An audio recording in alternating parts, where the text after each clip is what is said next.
Welcome to the Shunned podcast, where we get to hear stories from people that have been silenced by controlling religions. I have a bunch of things that I'd like to talk to you guys about today, but I'm going to save most of it until after the interview.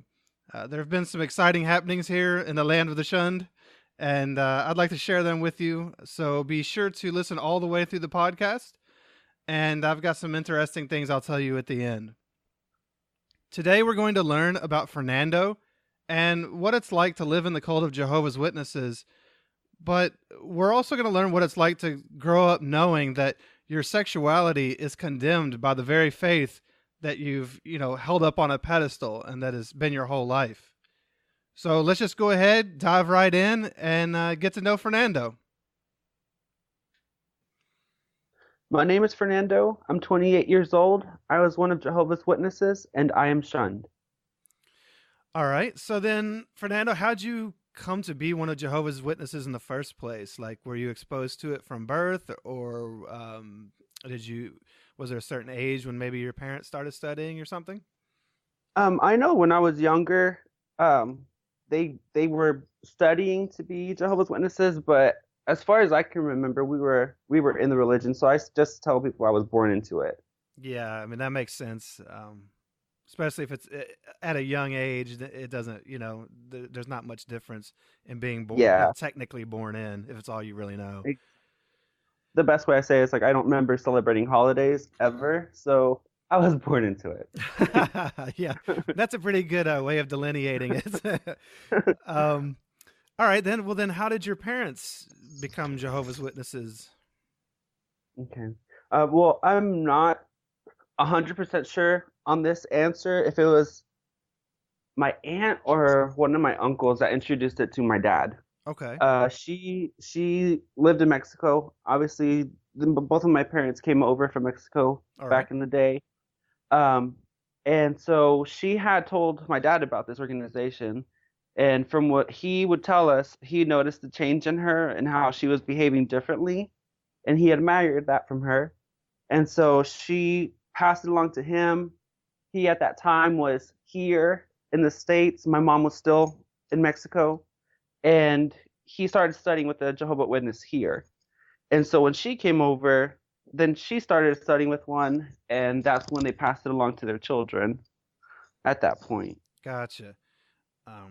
That story of a spouse, studying with Jehovah's Witnesses and the changes that are seen in their life. That's one of the things they used to always say from the platform was, if you had a quote unbelieving spouse, maybe you could win them over just, through your conduct and the changes in your life. So. And what's funny, and I never thought about this until now, is like they always try to push the message on people when they're preaching, on people that are going through something, either suffering from a situation. In my parents' case, I think it was a separation and the struggle of coming to a new country and trying to start from scratch. Yeah. And I think that's what they try to not hold on to, but try to get to them that, hey, we're preaching of a better life for you and your family. You'll be happy. So I just feel like they find those weaknesses in people, or try to at least, and try to get through to them with that. Well, sure. Yeah. I don't know how much I think that they not only target it, but I think that people that have those vulnerabilities, at, whatever point in time they happen to run across a witness, I think that makes them vulnerable because they are hurting and maybe, looking for something better. And I mean, let's face it, Jehovah's Witnesses have a pretty good sales pitch. Yeah. If you come, of course they don't lead with the shunning, but they let you know, if you come with us, essentially, your life will be better today because, you'll make all these changes and then you're going to live forever in a paradise earth. You're going to see all your dead relatives again. They're going to come back. Everybody gets to be perfect. So, when there's a Sounds person, like a fairy tale. yeah, it does. Sounds like a fairy tale, but people who are hurting are vulnerable to fairy tales. And so, that makes sense. So then, who were you? As a kid, what did the religion, mean to you as you started, being exposed to it?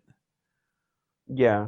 Well, obviously growing up in this, and like you said, being taught that this is the best life you can have, I was completely convinced that we had the truth.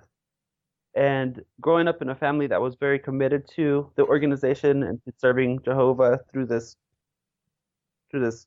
group, um, all we could do was devote our life, all of our time, and any decision that we made, including myself as a kid. Obviously you have to be different.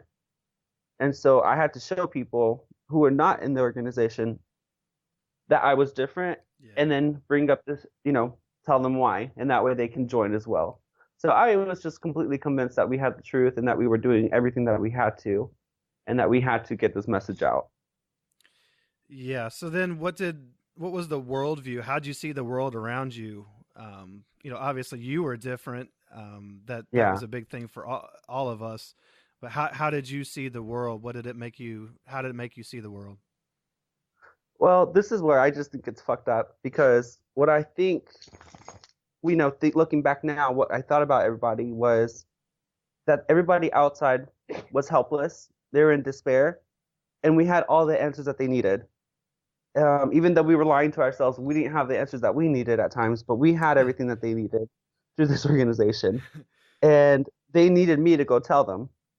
And after me trying to get to them or us preaching to them, and they decided not to go along with it or they weren't interested, at that point, the point of view of seeing them helpless and then needing help turned to, oh, they're evil. They must be some of Satan's people because they don't want to hear the truth from God. Mm-hmm. And they had their opportunity, so that's it. That was their chance. They're going to be destroyed. And that's it. They're going to die. Which is, it's fucking stupid and fucked up now that I think about it and I say it out loud. But that's exactly what you're taught. And so that's what I always thought about people like, oh, I need to tell you what I have, and if you don't agree with it, that's it. You're a goner. Yeah, isn't it fascinating how quick that supposed love you had for that person, where you love Yeah. them enough to bring something to better their life, turns to almost a hatred. It's just, Yeah. I love you. Oh, you said no. Well, then screw you. Like Exactly. die at Armageddon. Then it's How dare you deny the word of God? Like, yeah, oh, yeah. so stupid. Yeah, Jehovah brought me to you, and you're dumb enough not to listen. I mean, it's just it's so arrogant, and it's just so unloving toward the people that we were supposed to be showing love to by going to their doors. Yeah, definitely. So then, what was your childhood like? Let's start at home. Okay. What was your childhood like there? Well, I always, and I like to think that I had a good childhood. We were always busy, like I mentioned. Um, Growing up, my dad was growing up in the rankings, like I like to say, in the organization. He was a ministerial servant. My mom became a regular pioneer. He eventually became an elder, as I was still a kid. And, we were just always busy with that. Um, but at the same time, like I said, I like to think it was a good childhood, but inside I always felt like I had to keep keep up maybe or keep proving myself that we are that good family in the church Mm-hmm. that we have to be. Even since being a kid, my dad would tell us that we were the children of an elder and that everybody in the organization was watching how we were behaving because we had to be the example, and how our actions as a family is also what helped him get to that position. And so to help him stay in that position, we had to continue this act of being a good family, which, I mean, no family's perfect. I can't say that there was any crazy situations at home, Right. but I mean, it was just an act that we had to put forth. And so that was basically me at home as a kid. It's like, okay, what I have to do next to keep up with this. Yeah. So it was just exhausting as a kid. Yeah, yeah. I was gonna say no pressure. you know. Yeah, yeah. And the youngest of three boys. So anything that they did, my older brothers did, I had to do better or Yeah, 10 times harder. yeah. I could see that. I could definitely see that. Um, yeah, and it also kind of shows you, from the beginning that it's all about appearances. Yeah. Everyone is watching you. You have to set the example. It's just about what you put on the outside. So then, Definitely. what about at school? How did people treat you at school, or how did you feel at school? I know being a Jehovah's Witness at school is not easy. No, definitely not. But like I said before, I was convinced I had the truth. And like I said, we were taught to show that we were different. So I tried to show that I was different, but at the same time, I wouldn't try the hardest at school. I know that they would tell us to take like either books so that they could see you reading during your lunch, so that they can ask questions about the book. I never did that. Yeah. Uh, but I definitely was kind of in my own zone at school. I tried to talk a little bit to everybody. I knew that I couldn't be friends with anybody at school, so I never really tried to make any strong connections or friendships because we weren't allowed to have friends outside of the organization. Um, and I would just try and honestly wouldn't try to touch the subject of religion. As much as I thought I had what was truth, I didn't want to be put or pointed out at school for that. I don't know. That one is a big twister because I was torn between wanting to be good and not being wanting, like, being the point or the subject of laughing, or I don't know, just the whole thing of being different within that your peers at school is definitely, I don't think, anything that any kid wants in school. No, nobody But wants to at the stand same out for the wrong reasons. exactly. At the same time, I had to explain to the people that did ask when they saw that I didn't celebrate holidays, because even from kindergarten or first grade, I would have to leave during holiday projects or events. I would go to the library, or if they had to color a snowman or Christmas stuff, I had to color a race car. And so it's just like whole explaining to the kids, then explaining to the teachers, and some teachers not liking it, some teachers being okay with it. It's a lot to deal as a kid.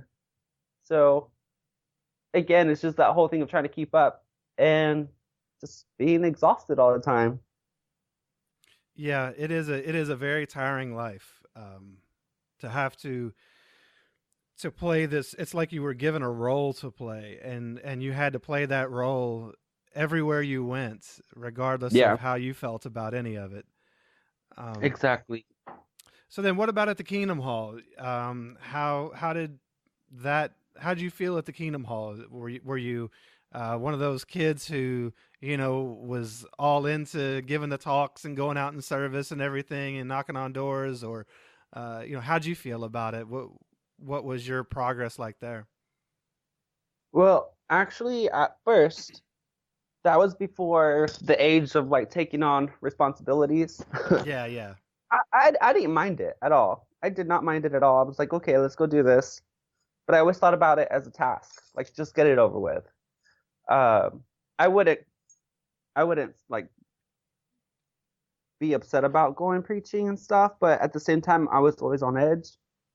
Um, I remember as a kid hearing brothers giving talks about how our meetings were an oasis from the world, and how that's where we are after being exhausted, we'd go like recharge spiritually and get ready for the next week or whatever. yeah. But I never felt that. I was always like, well, at school, sometimes I feel like some of the kids were awesome, and over here, I feel like you guys are all either jerks or judging everybody.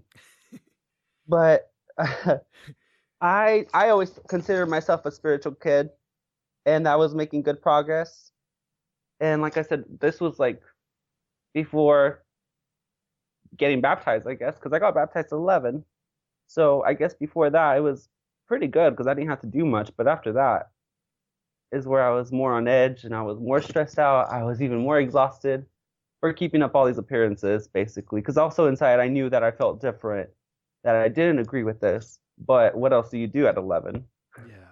So So what then were you not agreeing with at the time? What were I always find it interesting to see what it is that makes people feel different about it. When they're younger. What was it for you? Well, I just couldn't, even though I believe we did have the truth, I disagreed with the fact that we can't be certain that everybody else who's practicing religion just as zealous as we are, that they're wrong. Yeah.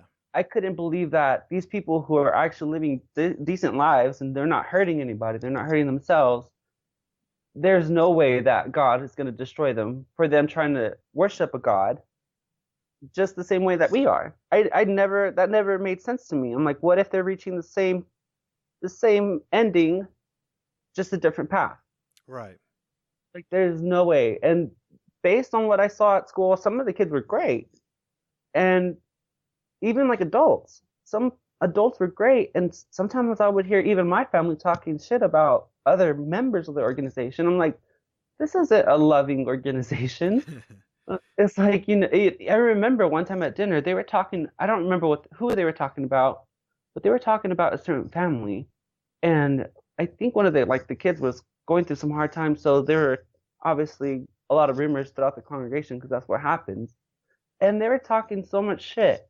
And my older brother, my middle brother, he said, "What are you guys doing?" Like, because we were at the dinner table.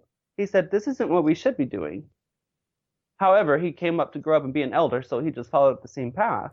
Yeah. It's like this whole thing of like judging other people and judging within the organization as well. Is like, so you're telling me these people outside of the organization are wrong, but the people in the organization are also wrong sometimes. So how do we have the truth? Everybody's wrong. Exactly. I'm like, so I guess we're the only perfect ones, I guess, our family, but we're not. Yeah. It's That's the biggest thing that stood out to me. It's just like all the judging, all the judging to people within and out, and that Yeah. makes no sense. Yeah. The judging is very serious. Um, Yeah, as Jehovah's Witnesses, we judged everybody. We judged everybody at the Kingdom Hall, and like they would always have talks about watching our associations, and I remember when I was a kid that they would talk about it more. It seemed like, at least to me, hmm, more from the aspect of you should watch your associations with those on the outside of the organization. But then, yeah, like as time went on, it seemed like they got more and more to where they were like, yeah, yeah, yeah, it has to do with people on the outside, but also we have to watch out yeah. even inside the congregation. There could be ones who are bad associates, and you just start getting to a point where you just can't trust anybody. Exactly. Like, so who do I talk to? Yeah, yeah, just What talk do to I do? yourself. Oh, but then again, you can't trust yourself because the heart Yeah, is treacherous and who can know it. exactly. So yeah, they just get you paranoid in every which way. Just read the Bible. You'll be fine. Yeah. Just read the Bible all the time. Well, just read the Bible and read their publications that explain Yeah, it. yeah, So you say you got baptized at 11. yeah. How did things? I guess. Well, I'll ask you first. How did things progress toward baptism? Like, I guess, why at 11 did you get baptized? Did you feel pressure, or externally or internally? Yeah. Well, like I said, I was the youngest of three boys. I think my oldest brother got baptized 13. I think my other brother got baptized at 13 too. 13, 12, or something like that. And so after seeing them, I was like, oh man, I'm getting left behind. Hmm. And like I said, it was like I wanted to be that spiritual kid that did better than my siblings. And I had to prove that I was better. And they did. I don't like to say that I was pressured into it, but other kids my age were doing it, and I was asked maybe three times if I was thinking about it. So I mean, I guess I was kind of pressured, but I think it was more within myself of trying to keep up, like I said before, with the family. Right, that makes sense. Everybody was like already moving up, and I'm like, oh man, I'm still just a publisher, so let's go ahead and do this lifetime commitment at Yeah. 11, and let's get in the water. So that's what happened, and that's what was in my mind when I decided to do that. Right. There's overt pressure, which would be, sometimes, parents. I know parents have done this where Yeah. they really do put pressure on the kid to get baptized constantly, Yeah. and that's awful. But there's also this covert pressure, which is just this looming expectation Yeah. that we all knew within us, that especially as kids, that at some point we're going to have to do this thing. We're going to have to get baptized. And then you start seeing other kids around your age, or, getting baptized, maybe a little bit older, whatever. But you Yeah. kind of start setting your own expectations too, even if it's not from the outside. And if you hold off on the baptism, it's frowned upon too. Mm-hmm. Like there's this one girl at our hall who I think it was already past like maybe even almost at the end of high school, and she hadn't got baptized. And the things that were said about her were so unfair. That is so unfair. I'm like, she's not taking this lightly, which is a good thing now that I think about it. But the things that were said about her, like, oh, why is she not getting baptized? I wonder what she's doing at school. Or, maybe her parents didn't have enough focus on her, on raising her, or stuff like that. And it's so unfair. It's so Yeah. unfair to think about it now because she was, I mean, I don't even know if she got baptized at the end or not, but I mean, this is not a decision you take lightly. And obviously, as an 11-year-old, you don't think about the consequences if you can't stay within the organization. Because Right. that's one of my biggest regrets. I would not have gotten baptized. I would definitely not, and I would try to tell everybody else not to as well until you're older and really think the dark side of this decision as well, because that's Sure. something that should not be allowed for kids to do. And what's crazy also is that Jehovah's Witnesses bash Catholics for, baptizing babies. Mm-hmm. I'm like, well, how is this any different? Oh yeah. They're just so You're hypocritical. baptizing children, Yeah, that have no real concept of the ramifications or the seriousness of it. M- Many of these people who are getting baptized are still playing with toys. So, exactly. Yeah, Jesus didn't get baptized till he was 30, but for some reason, they have to shut push kids into it. So, up. Gotta um, get them. got to keep the numbers up in the Yeah. organization. Got to get more members and rope them in. Um, so then so after you got baptized, how did things kind of progress, from there? You're 11, so how did things go Mhm. from there as you went through, your teenage years into young adulthood? Yeah.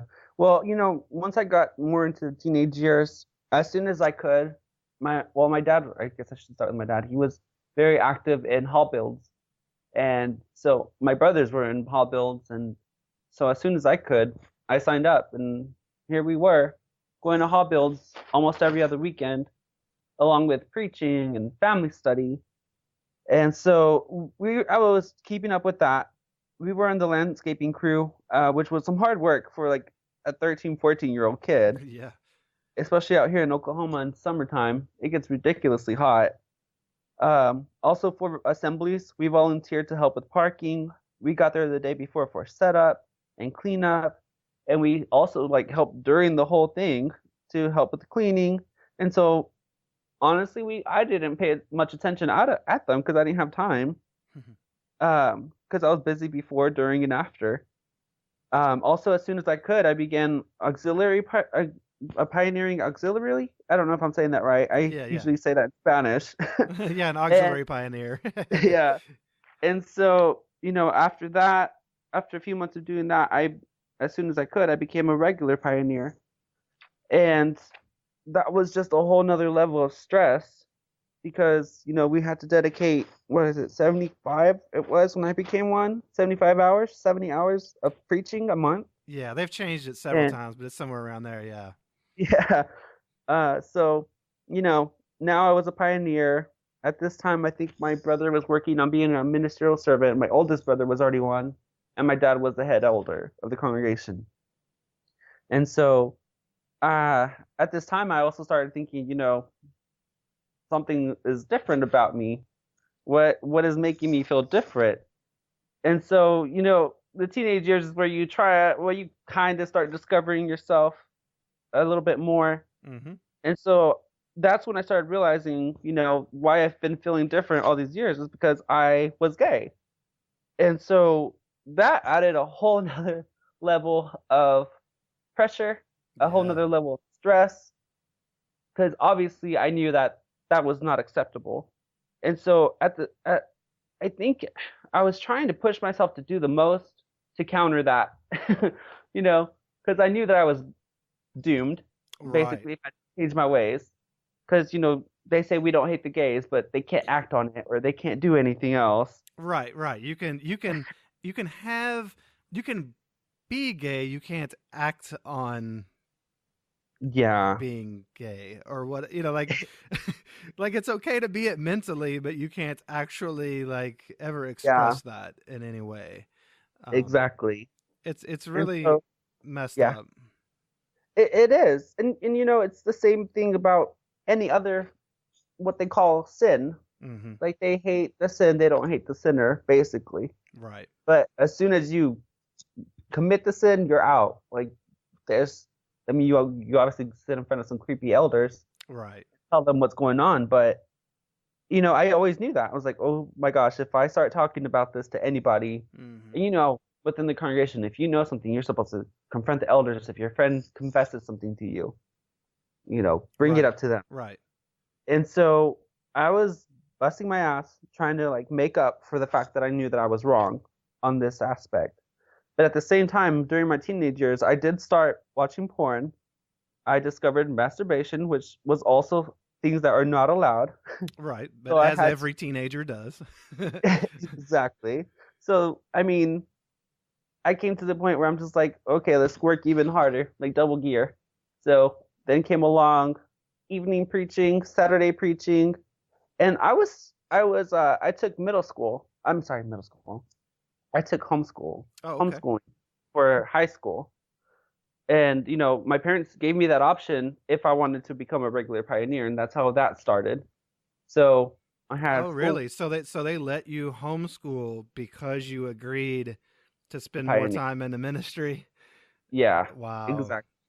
And the Wow. school I was attending was a bad school. It was one of the like drugs, gangs, and Gotcha. that's just the part of the city where we lived. Gotcha. And I already started seeing that in middle school, but I wanted out of there. I didn't want to be there, and so I agreed to it. And I But was they like, wouldn't take you out for your own safety or because well, you were exposed to bad things, but only if you would agree to pioneer. well, that's how it was presented to me, so I guess not. I just find that funny. It's part of the witness way. It's not about the Yeah, person; it's about what the person does or whatever. So, here you are, their kid, and instead of taking you out because they're concerned for your safety or even your spirituality, set in yeah, air quotes spirituality, because you're around these people who might be bad influences, yeah. they were more concerned that you spend more time knocking on doors for the for the organization than about your well-being. Exactly. And I think it was all about keeping up the appearance. Yep. Because, I mean, I guess they were getting to a point where we were all on the same page, all Yeah. of the family. We were all working hard. We were all doing the most. So, what can we do to stand out even more? Yeah. That's how I felt about it. But once I started, like, into realizing I was gay and I started watching porn, I discovered masturbation. So, I was doing that as well. I really started to become, there was always a conflict in my head and I always felt conflicted. So I really fell into a depression, and I don't know if I was just good at hiding it or everybody was good at ignoring it. That it was never really asked. Maybe a few times, like, "Are you okay?" That's all I got. Yeah. But also, there's no time. There's no time to ask because you're always busy. Because the only night of the week that I had free was Thursdays. That was the only night that I had stuff to do for myself. It felt like to me. Yeah. And so I don't know if they noticed at all. I don't know if it crossed their mind or if they're just ignoring it to keep up the appearances in the congregation. But that started to weigh down on me a lot in the teenage years. Well, yeah, I mean, being a teenager is hard regardless of what's going on in your life, and then add in something like being gay in the Mhm. organization um, has to be has to be doubly hard because your sexuality isn't something that you choose. I Yeah, didn't choose to be heterosexual. I just am. exactly. Whatever. It's not. There's no choice to be made there, and it's such an integral part of who you are Mhm. that to be told to feel like you probably didn't just feel like something you were interested was wrong, but that you were wrong. Yeah, Because it's personal. It cuts closer than a person that's I don't know, maybe is a little bit of a shoplifter or something like that Mhm. that gets caught and gets disciplined in the congregation. They can stop shoplifting. exactly. But this is personal, and so I'm sure that added so much more pressure. And then you're in this family that's you know you all were like, I mean, I don't know your congregation, but in any normal congregation you all would have been the superior family, the elder Yeah, father, the pioneer mother, the kids that are all reaching out. You're doing all the things, which is all they really care about, is that you do all the things. Nobody ever asks you in the organization who you really are as a person. They're just exactly. concerned with what you do. And so that had to have just been tremendous pressure. Definitely. And it was. And I never really thought about it because I knew no different Right. until the teenage years. And Right. so that's where I really, like I said, that's when I noticed or started noticing. Right. And then, like you said, it sounds like you were kind of doubling down, like, you know, I know I'm doomed from a Yeah. witness standpoint because I'm gay, but maybe if I can do enough things in the organization, did you think maybe like you could make up for it that way? Yeah. Yeah. Yeah, I sure did. I was like, well, maybe when God looks at my history, maybe he'll notice that I did a lot of good, so it's okay. Right, right. Like, hey, look, at least this guy has a good heart. He's trying to do the right things. Yeah. Right. So then, how did that progress? You did the homeschool thing. Did you how did life progress after that? Well, I mean, it was well for homeschool, it took me years to finish, by the way, because it was hard. It was hard, and I am not one for education, but I was also never taught to think much of it. Sure. So that was put up in the back burners for years until I finished it off later. But obviously, we weren't encouraged for college because it was frowned upon. Right. Especially for my dad being an elder. It's like, oh, we heard when somebody went to college from him. Mm-hmm. So I didn't pursue any further education. Uh, I don't know how it is in I don't know if it's like a Hispanic culture or in the organization. I don't know how it is.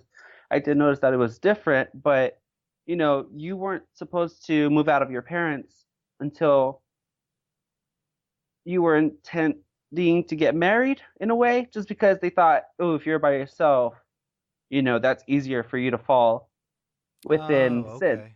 That makes So sense. I mean, I don't know, Hispanic cultures typically the yeah, families are very close.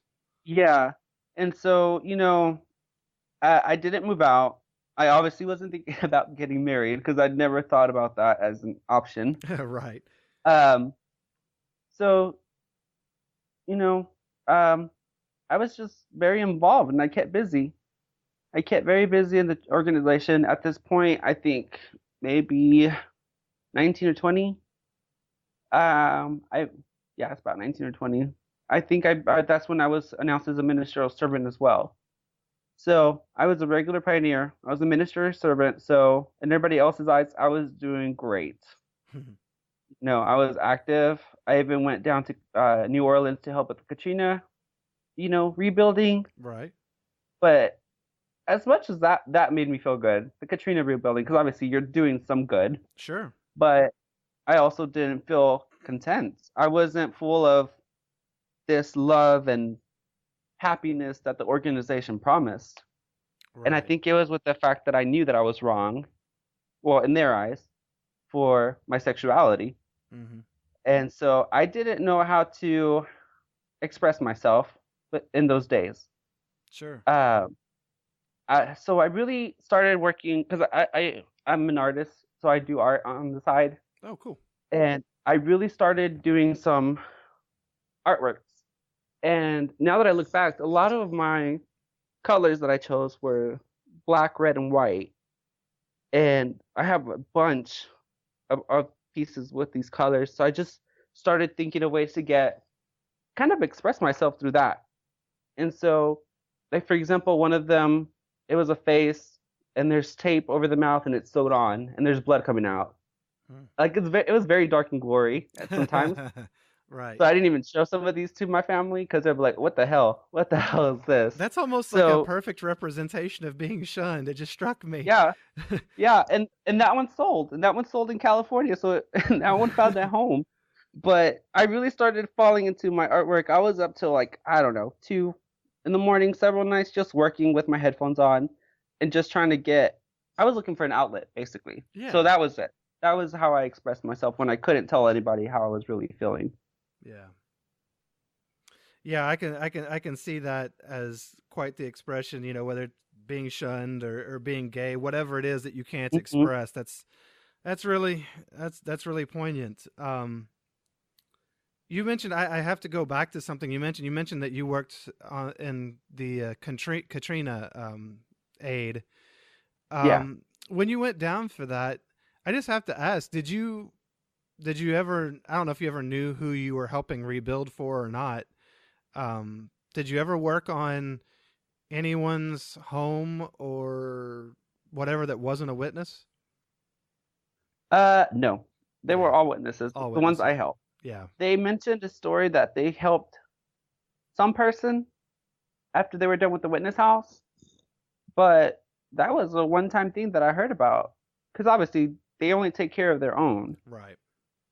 and so I mean I don't remember them saying that they helped anybody else, which they never have said that before. No, they don't. They don't usually. Yeah. Occasionally they'll have an experience in a magazine or something of um, where they maybe it'll be they'll just say like they helped somebody, which kind of makes it somebody on the outside, some worldly person, Yeah. quote unquote. And they'll make it sound like they help lots of other people other than just witnesses.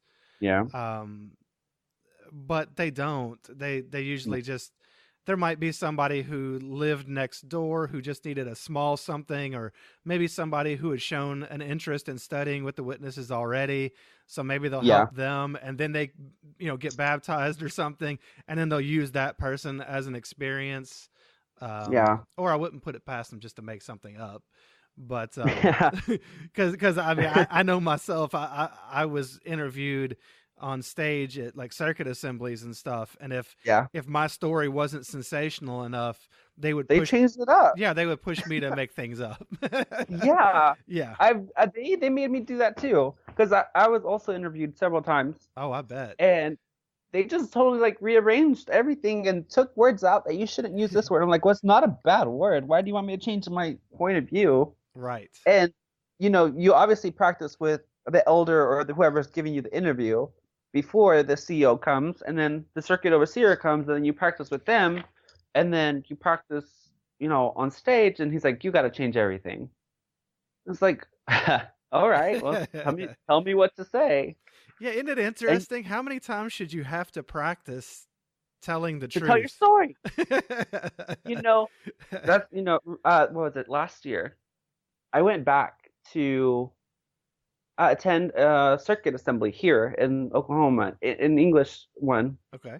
Um, and my boyfriend went with me, and he was like, "Why is she reading off a paper?" Because they were asking her for her experience or her interview. He's like, "Why is she reading it off a paper?" And I had to explain to him, it's like, well, you can't speak for yourself here. Yeah. and and I had to write it out because I didn't want to say it out loud during the assembly. And he just shot me a look. I was like, yeah, like anything you say, they tell you to say, or they tell you how to say it, even though it's your story. I've And never really thought about that. That's horrifying. yeah, and then, I might be jumping off a topic here, but That's all right.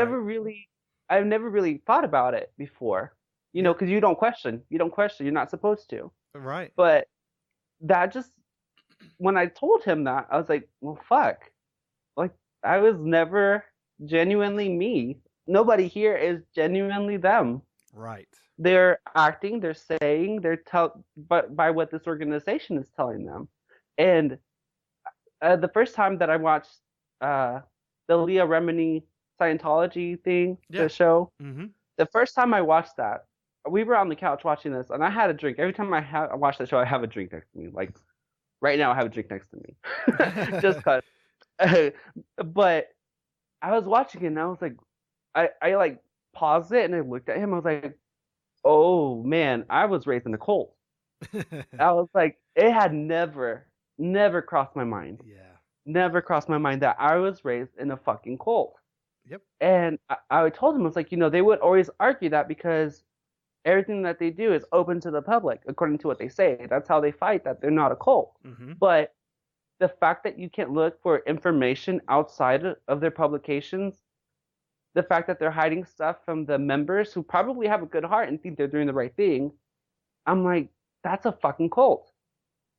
And my whole point of view changed because before that, I felt very cautious about talking bad about it, the Sure. organization itself. Yeah. And I always told people when they asked me, I'm like, oh no, I had a good life. It's just they don't agree with this, and I had to leave.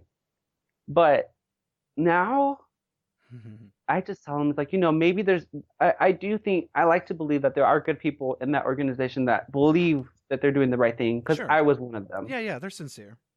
I said, but the organization itself, I'm like It's that. messed That's up. where it lies. Yeah, that's where it's messed up and it's fucked up. And it's just I want to go. I want to go back, and I just want to shake people. I just I want to know. shake people like fucking wake up. How do you not see this? I But know, I know, but we didn't see uh, it either, and it's so yeah, hard. exactly. I Yeah, can't believe I can't believe all the things that I overlooked and that I just that exactly. skirted right past me.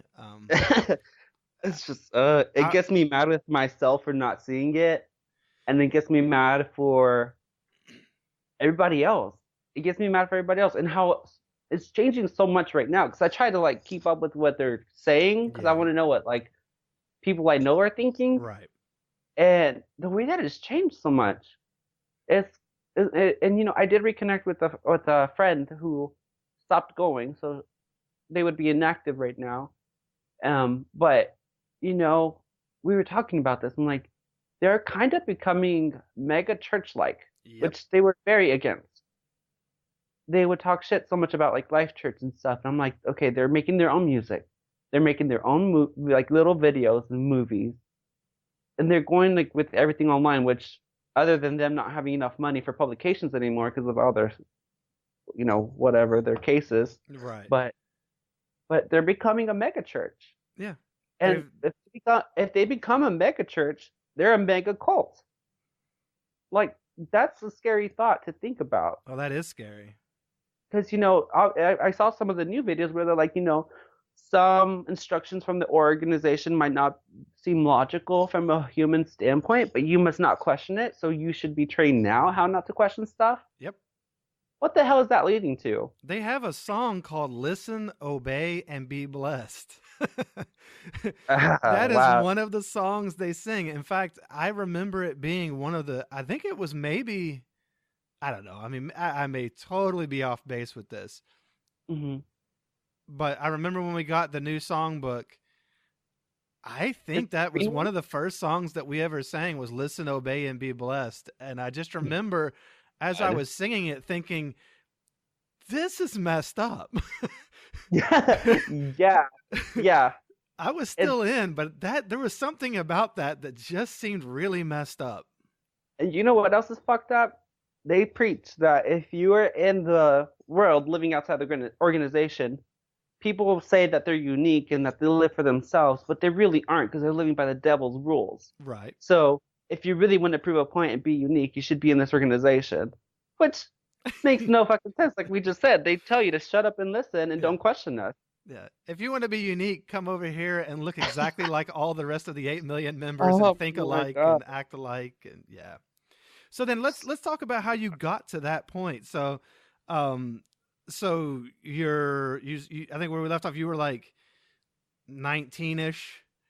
Yeah, about 19ish. Right. So then Um, how did this, how did this transpire to where, you go from 19, you're this young adult, mm, how did that play out, because right now at 19, you're not just a witness. You're kind of like an Uber witness. You're yeah, you're you're extra special zealous witness.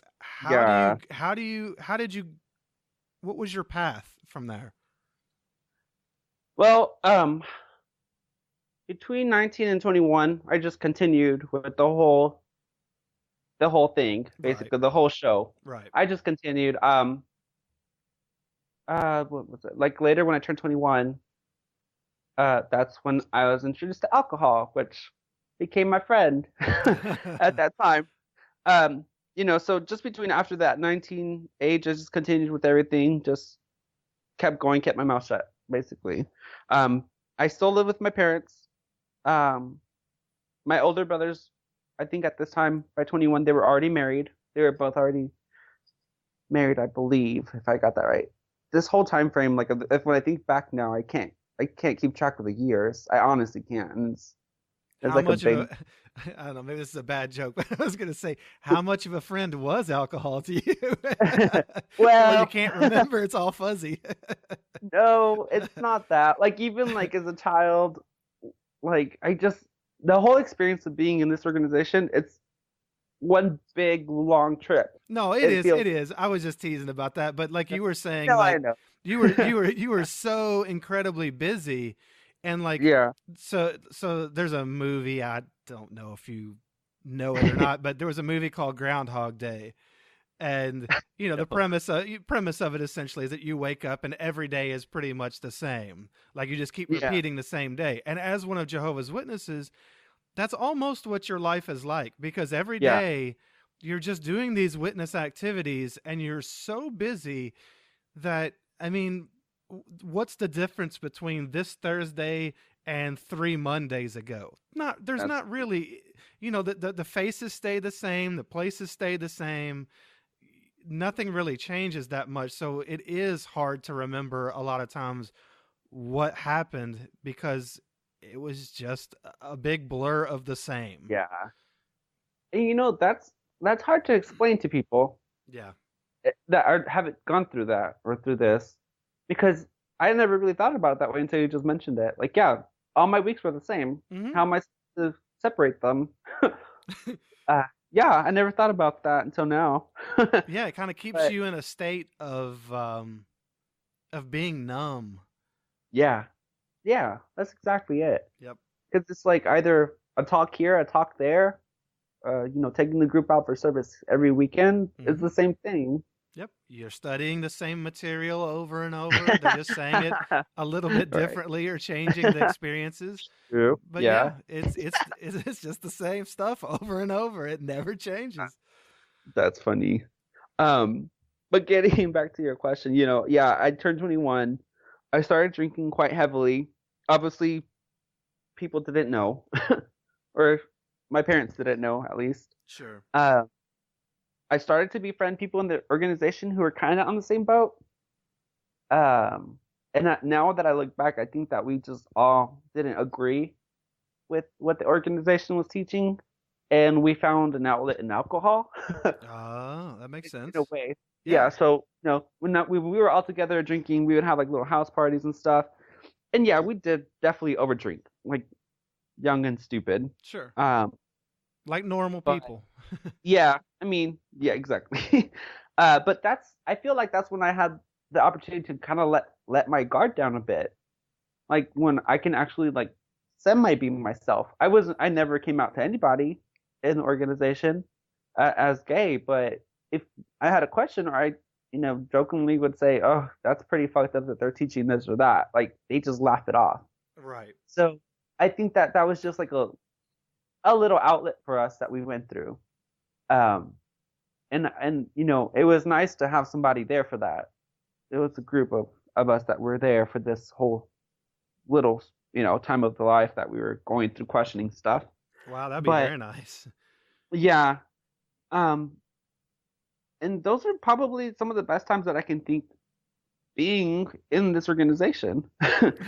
uh, but it turned into some situations. The drinking did turn into situations that eventually got to elders, Yeah. and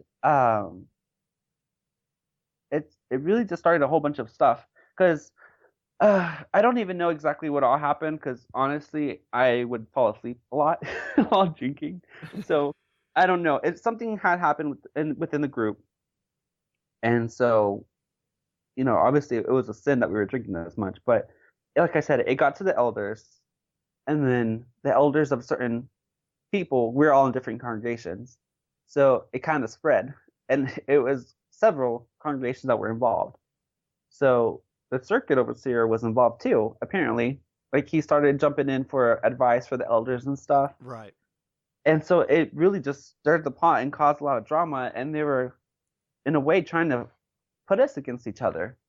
Like, did they do this? Did they do that? Right. And my only answer, this is when they sat me down, the elders sat me down. I was just like, I was drinking.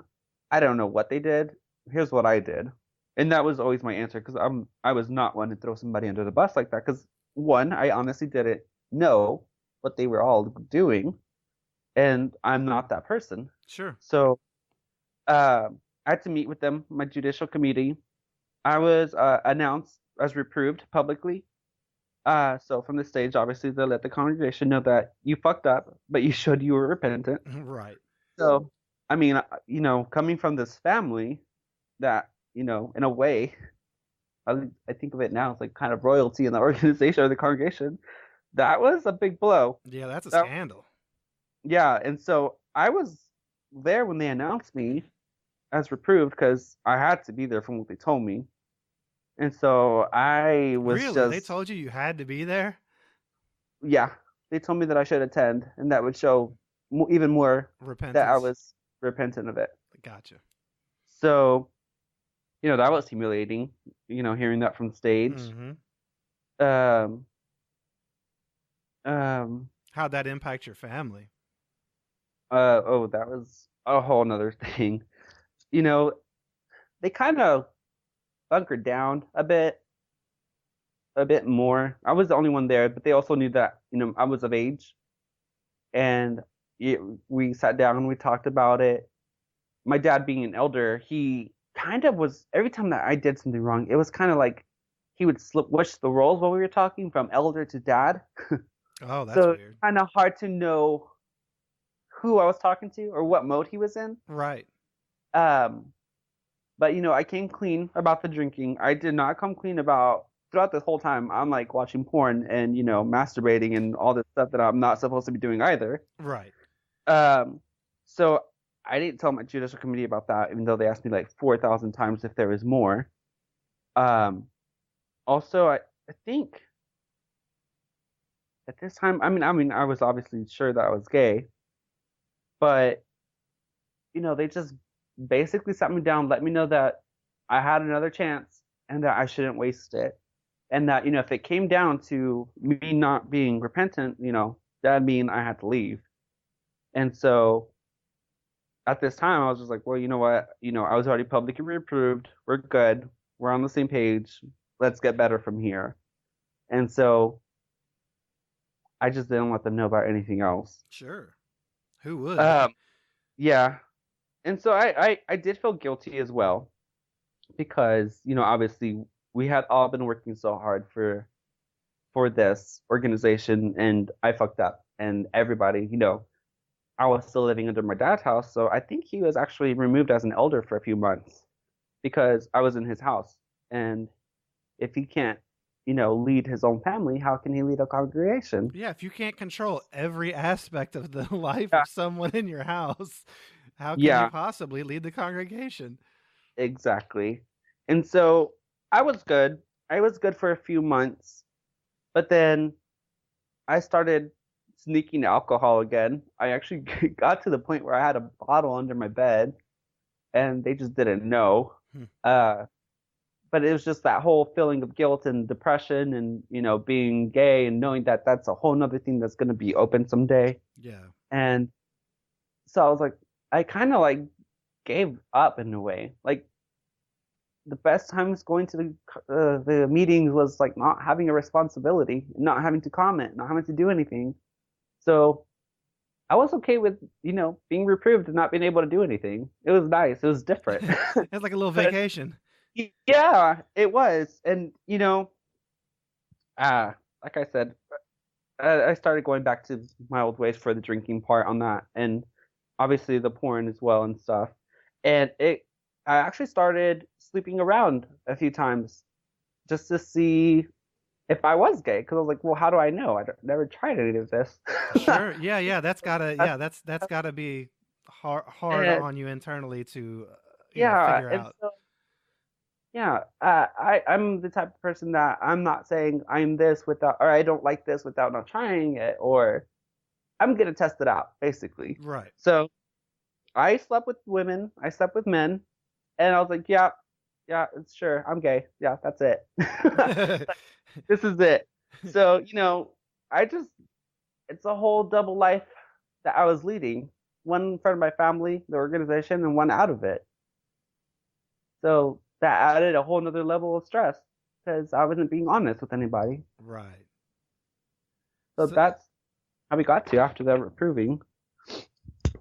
so then how did that is that what eventually led you out, or how did that transpire? I mean, from going from a person who's under reproof, and already looked at a certain way. In other words, Hmm. you already got one strike against you, and Yeah. then you're going out and sleeping around and trying to understand yourself, your own Yeah. sexuality. How did that eventually did that was that what led you out? Um, I had always had that in the back of my mind that I had to get out, that I couldn't just keep up with this. But I wasn't convinced at that point that I was doing it at that time. Also, I knew in the back of my mind, I've been living with my parents all these years. I don't know how to adult. you know, a lot of jobs were part-time jobs because I had to pioneer. And so I didn't have the money. At this point, I don't think I had my own car yet. So I was like, I'm not ready to leave. And so I knew that that was one of the deciding factors that I had to leave. But that wasn't like the defining moment yet, if that makes sense. Gotcha. Gotcha. So then how did that transpire for you? Um, well, like I said, it was a lot of stuff going on at the same time, which led to depression. And so there was a moment where my parents had to go out of town, and I was just what it was one of those days where that depression hit me hard. It harder than any other day. I don't remember why it was triggered, but it got to the point where I was really, really down on myself, and I had drinking a lot, and I actually attempted suicide. Um, Mm. one night when I was alone, I chugged a bottle and I chugged some pills I found that were prescribed to my mom, and so I just chugged a whole bunch. And at this time, I had already started talking to several people. Like I said, I had been sleeping around and I had made some friends because I knew that if I left, I needed somebody outside of this cult. Yeah, you have to have somebody to be there when you leave. Yeah, yeah. And so I told these people, I was like, hey, I'm drunk. I sent them a text. I think I sent two people text, I think. And I told them, like, I'm drunk and I just popped all these pills. Like, so if you don't hear from me, that's what's happening. And it's just it's just ridiculous. I can't Yeah. believe I did that. But Well, you obviously you weren't know, in your right frame of mind. yeah. And so, I did wake up the next day. They didn't know where I lived. I never gave them my home address because I didn't live alone, so I wasn't giving that to anybody. But they kept calling all night. But I did wake up the next day I don't even remember what time, but my body was hurting bad. I And bet. I was like, wow, that was stupid. And that was the moment I was like, I can't be here before I get to this point again. So November of 2013 is when that happened. And that's when I decided I had to get out the next day of that. Um, and I was kind of trying to prepare myself for moving out. I was starting to like look for people who needed a roommate. I was looking for a better job. Um, I had my car at this point now. So I had a car. So I just needed somewhere to stay. And I I would also just always try to be telling myself, it's okay if you leave. You have always questioned certain things. I I was just trying to like pretty much give myself a pep talk and telling myself, this is why you're leaving. It's not just because you're gay. Right. Uh, so I always thought about like, the teachings about the 1914, the 144,000, and obviously their points of view on homosexuality and blood transfusions, which are the big ones. And I started thinking to myself, like, we've never looked up information on this, or I mean, I've never looked up information on this, just because we can't look outside of what they're giving us. So that was always in the back of my head too, or at this point at least. But I knew that I shouldn't look outside of their stuff, so I never did. Sure. Um, so this is just me trying to get ready to go. And that didn't happen until January 29th of 2014. A few days before that, I had deleted I thought everybody from I had a Facebook, and I was very vocal because of the drinking. And yeah, it was not healthy. Like, I don't recommend that at all. And that Yeah, was it'll not the get you in healthiest way trouble. out. But yeah. So I had made a Facebook post before that date saying that I was gay. And I had I didn't have any Jehovah's Witness friends, but somebody I worked with saw it, and one of my coworkers was also a Jehovah's Witness, and he showed it to him. So I didn't really have much time to, you know, actually get ready to come out. So it's just like, okay, well, I did the post. Let's own up to it, and let's get it over with. Yeah. And so one day I just didn't go to work. I think I had to work that morning at the coffee shop. I didn't go to work. Um, my parents had a meeting that night, and I packed my car during the day. I know my dad was at work and my mom was in service. And so I packed my car that day, and I just fit whatever I could. I couldn't fit my bed. So, um, and I went to a restaurant, and I just was drawing there from like, I don't know, 4 till 9. I was just sitting in that restaurant just drawing, had my headphones on. I was like trying to tell myself, we can do this. We have to do this. You have good reasons for doing it, so let's get it over with. Yeah. So when they came, they hadn't been back from the meeting yet, so I went home, and my brother and my sister-in-law were living there at that time. My middle one, the, well, yeah, it was them. So I got home, and they were waiting for me. They had already known because the word spread fast. Oh, And I bet. so yeah, so he texted me while I was at the restaurant. He's like, "So hey, is this true?" I was like, "Yeah, it is." He's like, "Well, you need to talk to the elders." I was like, "I know." Like, I know how this works. So so Thank I you, get Captain home. Obvious. Yeah, and I think at this point he was already an elder. My older brothers were already elders at this time. So I was the only one in the family that wasn't doing anything spiritually, like out of the normal. Right. I wasn't reproved anymore, but I wasn't pushing myself to do anything. Um, so I get home, and he's asking me, if I'm planning on leaving, because he saw my car and he saw my room that was empty. And I said, well, I don't really have much of a choice. You know how our dad's gonna respond. Mm-hmm. And so he's like, well, make sure that if you do leave, to come back soon. And so we just hugged it out. My sister-in-law hugged me. Um, and so I just waited in my room because I didn't want to be in the living room with them, obviously, after that. Um, but I just waited in my room. And so my dad comes in um, from the meeting, and he already knows what's going on too. I think my brother called him.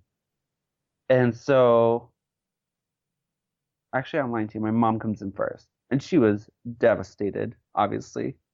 I was a baby. I was the one that is turning my back on the truth, and I was doomed. So she just hugged me. We hugged for a long time. We both cried. And she just told me, to come back soon as well, because the end is near. We know how that works. Oh yeah, it's been near for a long time. Yeah. And so here comes my dad. He sat down like in front of me, and he started asking me questions.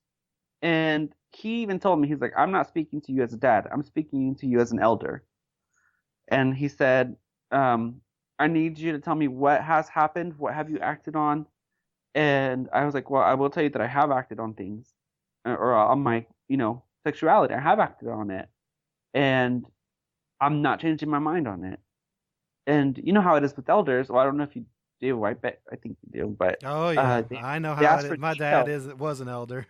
Oh, okay, okay. I was like, I don't remember if he was or not, but Yeah. uh, he started asking me for a lot of details. Like, Yes, they always want all the details. I've just heard yeah, so many stories about this. and it was so uncomfortable. And I was like, I stopped him when he started asking me details, and I said, hey, I don't need to tell you details. I'm telling you that I have acted on this. What you call fornication, it has happened. Yeah, that's all And you need to know. yeah, I'm like, and I am gay. That's right, I am, and that's not changing either. And he started lecturing me again on how, this is the organization, this is the truth, and how, God is a loving God, and how I am disrespecting God. And he compared gay acts on with demonic acts. Like it was the same as demonic acts, and this and that. And I stopped him again. I said, okay, do you want me to stay the night, or do you give me till morning so I can leave? And so he just told me, yeah, you have till the morning. And so that was the end of that, because I did not want to go into details with him, because I was obviously upset at this moment. I, He was getting upset, and he was, I mean, as a Jehovah's Witness kid, growing up with an elder dad, you don't question anything. You don't no, say anything against it. right. So me telling him this to his face and telling him that I'm not changing, he was getting really upset. And I was getting upset. And I was like, I need to stop this conversation before it gets to a point where we're both going to regret what we say. Yeah, and And I just want to say I'm sorry that I'm sorry that your dad couldn't be your dad in that yeah, conversation. You know, he should have yeah, been. It's just it's indicative of what Jehovah's Witnesses end up becoming. They play yeah. these roles, and these roles become who they are.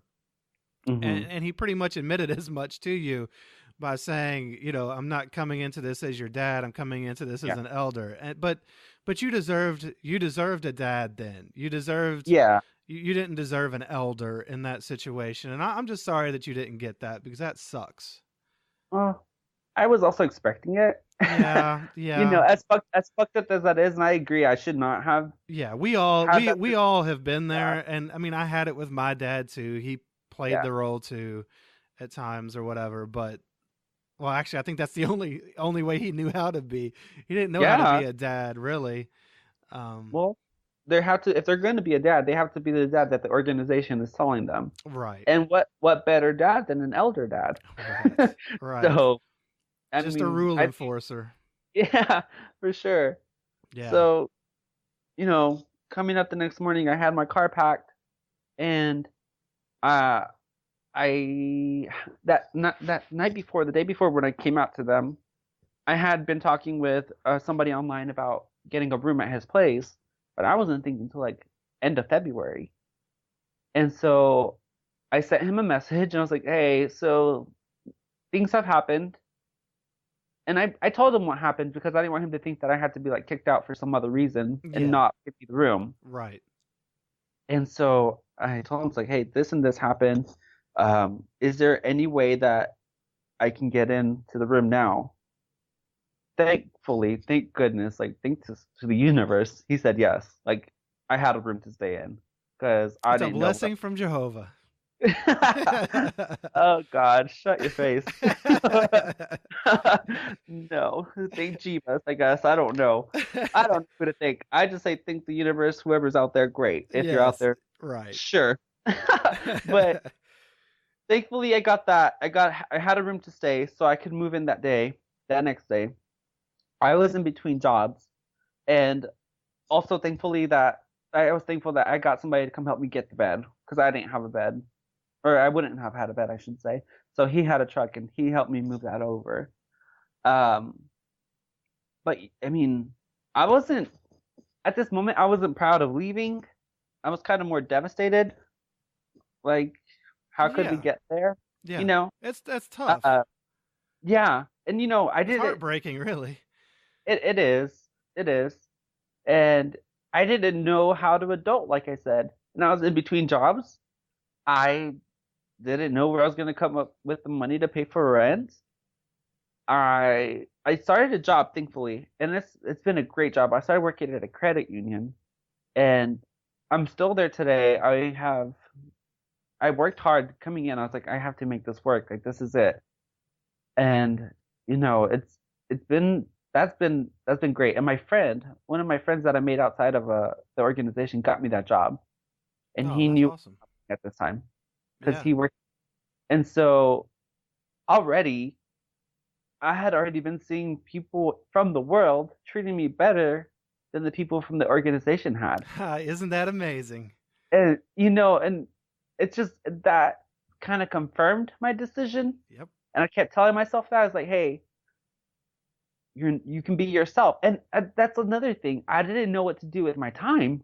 I had all this free time, and I was like, "Man, I would be at the meeting. I'd be studying for the meeting. I'd be preaching. What do I do?" So I didn't know what to do with myself. Yeah. Uh, I knew how to grocery shop. I thank goodness I know how to do laundry, but like for bills, I thought the rent was owed at I think what is it? And I don't know why I thought it was like owed in the middle of the month or something. I was like late on my rent. I was like, I'm so sorry. I've never done this. I never paid rent like to a landlord or anything. So it was just, and that was a wake up call. I was like, how is this okay for me not to know this and not be taught this? Like, that's not right. Yeah, you had no preparation for life. You were just prepared to be a good Jehovah's Witness. That was it. Exactly. Yep. And so that was just a big wake up call.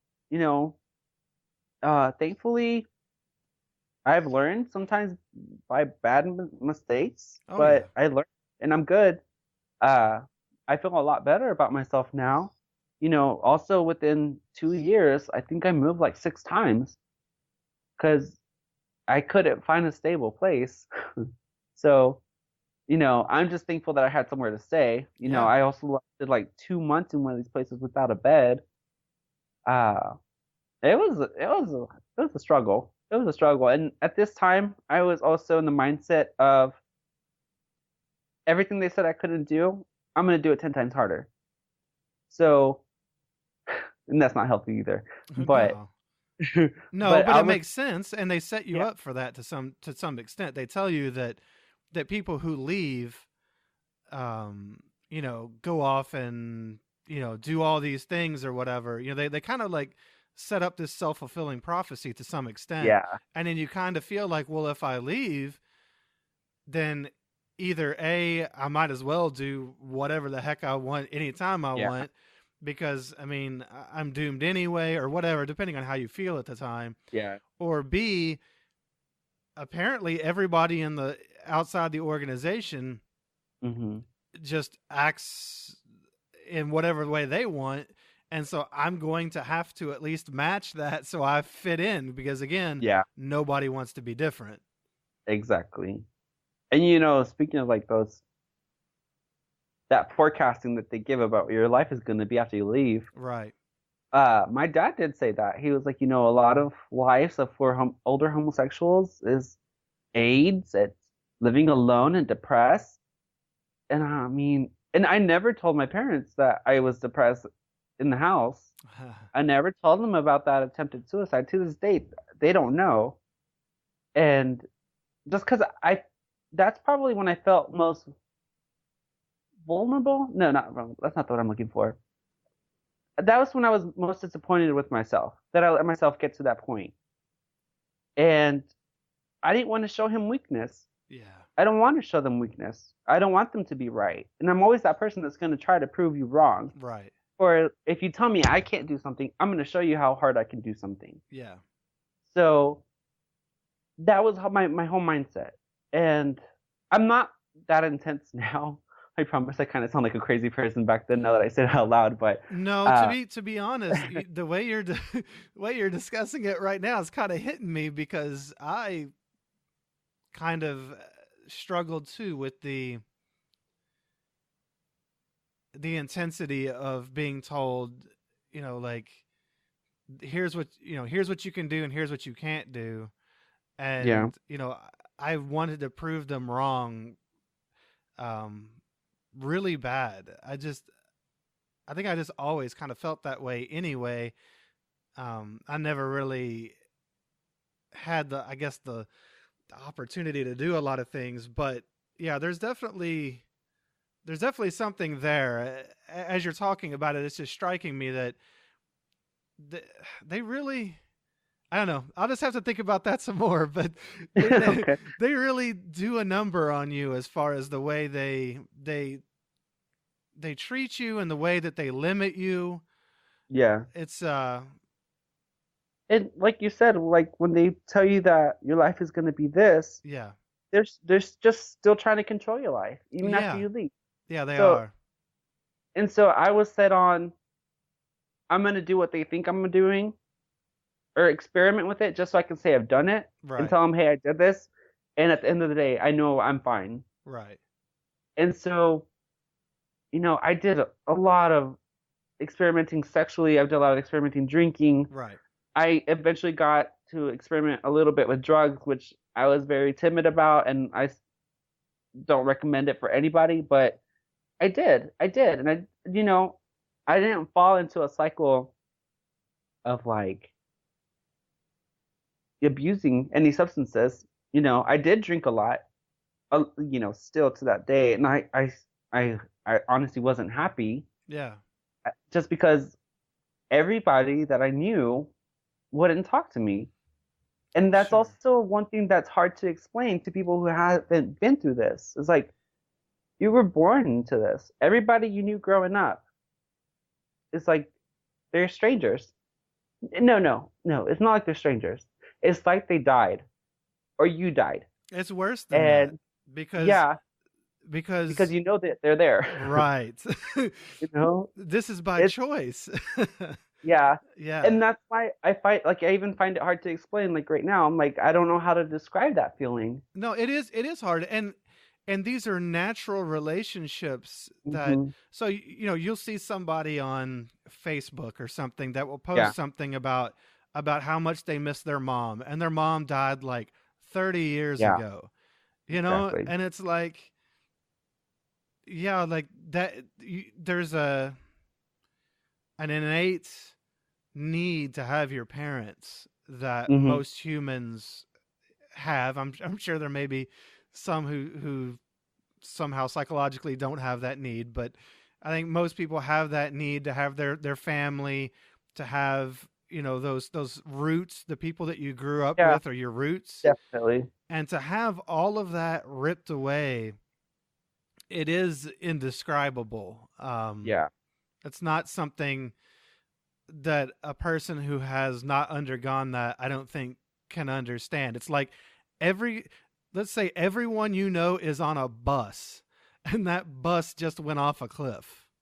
Yeah. And in one shot, everyone was gone. How would you feel? You would just be, honestly, it would be too big to even comprehend for most people. Yeah. And yet that is what shunning is like. It's like everyone you ever knew went off the cliff in that bus. But then there's like this weird thing where it's almost, psych, it was a prank. They didn't really go off the edge of that cliff. They just drove off in that bus and left you. Yeah. You know, it's just I don't know. It's really It's hard. it's a mind fuck. It It really is. is. It is. And like you said, you have all your life before, and you have all these years of your roots getting stronger, Mhm. and you have this, you know where you come from, Right. you know why you're this way because you were influenced by this person as a kid, or I have this characteristic of my mom or this of my dad. Right. But in one day, that's gone. Yep. All these years of all this connecting and these relationships, one fucking day, it's gone. Yeah. So you're left in limbo in a way. Like, okay, so what? Where am I? Like, where's my foundation? And Yeah. so, and and I honestly, when I came out, I talked to a lot of the older people from the gay community, and every single one of them told me this: you have to make your own. You decide who your own family is, Yep. and it's not just blood family. Obviously, it's like people who push you, people who make you better, people who are there to listen to you. And so, like I said, I had already several friends that had, like close to, um, but I definitely needed more, you Sure. know, kind Yeah. of like replacing everybody that you had. And so it's just basically starting new, whether you like it or not. That's what it comes down to. Right. And you can replace the people in that you can get more people, but Hmm. you can never replace The family. the family or whatever. You can't find whatever that that voodoo is that family Yeah. typically has, that connection. There's something that, you're going to have in a family that you can't just Repl- usually Yeah. find anywhere. Um, And though I'll say I'm starting to realize that I'm having myself, and my wife and I have been out now just over 2 years. yeah. I'll say that we are starting to have experiences with people that, um, every once in a while we'll be somewhere with a group of people. I don't know, playing games or just doing whatever, and it just kind of feels like home. Yeah. And I think that's what we're all missing is home, because Home. home was taken away. And I don't know exactly how you define home, but Yeah. and maybe it's different for different people, but yeah, home is gone, and Yeah. it's kind of indescribable, but everybody knows what home means. Exactly. Yeah. And I think it's just that feeling and the bond with family. Yeah. And I have met some. Well, I guess I'm getting ahead of myself because I think that's a question coming up. Oh, uh, that's all right. I think I'll just hold off on that one. We'll go on to the next question if you want. Okay. Well, that's okay. This is just a conversation. You can go ahead Yeah. with it. Um, no, I was just gonna say, like you mentioned, it's something that I feel like myself. I've been out 4 years now. You say four And I feel like years? yeah, 4 years. Gotcha. And so I keep having the urge to meet more people and making more connections. Yeah. I'm mesmerized by people and their stories. Mm-hmm. And I'm always open to like I don't know how to describe this. I guess I keep looking for connections, like we said before, like trying to replace. But as much as you try to, like you said, there's something about family that you can't. Right. It's kind of like if you're running on a treadmill to get to but you're in your mind, you're trying to get to the finish line, but you're on a treadmill. It's like as much as you're making good progress, it's getting you nowhere, kind of. And I hate Right. to say that out loud because I honestly don't like giving my family or this organization any power. I know. And I will never or I try not to, show weakness to any of them. But I it's mean, not weakness. It's just reality. yeah, and I know that that's what it is, but in my head, Yeah, I know. I know. it's hard to think of it, but I don't know. And Well, I like I, I've done a lot of research mhm, friends, on um, people trying to make friends later in life and things like that. And uh, a lot of the research really kind of seemed to show that, when you're young, that's when you form those bonds that typically kind of more are going to be the ones that last forever, because you have the time to do so because you're young and you have nothing else to do, or Yeah. because you share a lot of experiences, like you're in school with people and you're literally there every day, or with family, you're coming home to the same house every day, you're, watching the same shows, you're doing the same activities. So, later in life, it's hard to form relationships that can match, I don't know, the intensity or whatever of those Yeah. early relationships. Not just because they were during your formative years, but also because they were during years where, you didn't have a mortgage to pay and Yeah. a family maybe of your own, and just other things that you have to do in life. And then as adults, we're all busy and we're all doing our own thing. Yeah. And so it's just hard to get back to that place, because that was a special time in your life that you can't get again. Yeah. But it also doesn't mean that you can't find meaningful friendships and, have a wonderful life. And let's face it, a lot of the people we grew up with weren't the best and were Yeah. pretty toxic anyway. So, that's sometimes, because you grow up around those people, you have these ties and connections to people that are actually pretty toxic and Yeah. not really very healthy. And sometimes shunning, actually, or having to leave them behind, can be a little bit of a blessing. Yeah. I agree. I agree with that. It's just not easy. Yeah. All right, well then, so back to your story. Then you were you were you were saying that, so you were leaving. You had left your parents' house and everything, um, and you had said some, told your dad about, and everyone knew that you were gay, and that Mhm. you had actually acted on Yeah. your sexuality. So then, were you? Did they call you to a judicial meeting, or what did they do with you? Well, that's the whole thing too. I forgot about that. uh, so yeah, I pretty much blew people off. Um, when I left the next day, I did text friends or people that I was really close to, and I let them know why I left or why I had to leave. I let them know, hey, I just came out as gay. You know, I know what that means, but if you don't want it to mean that, let me know. So Yeah.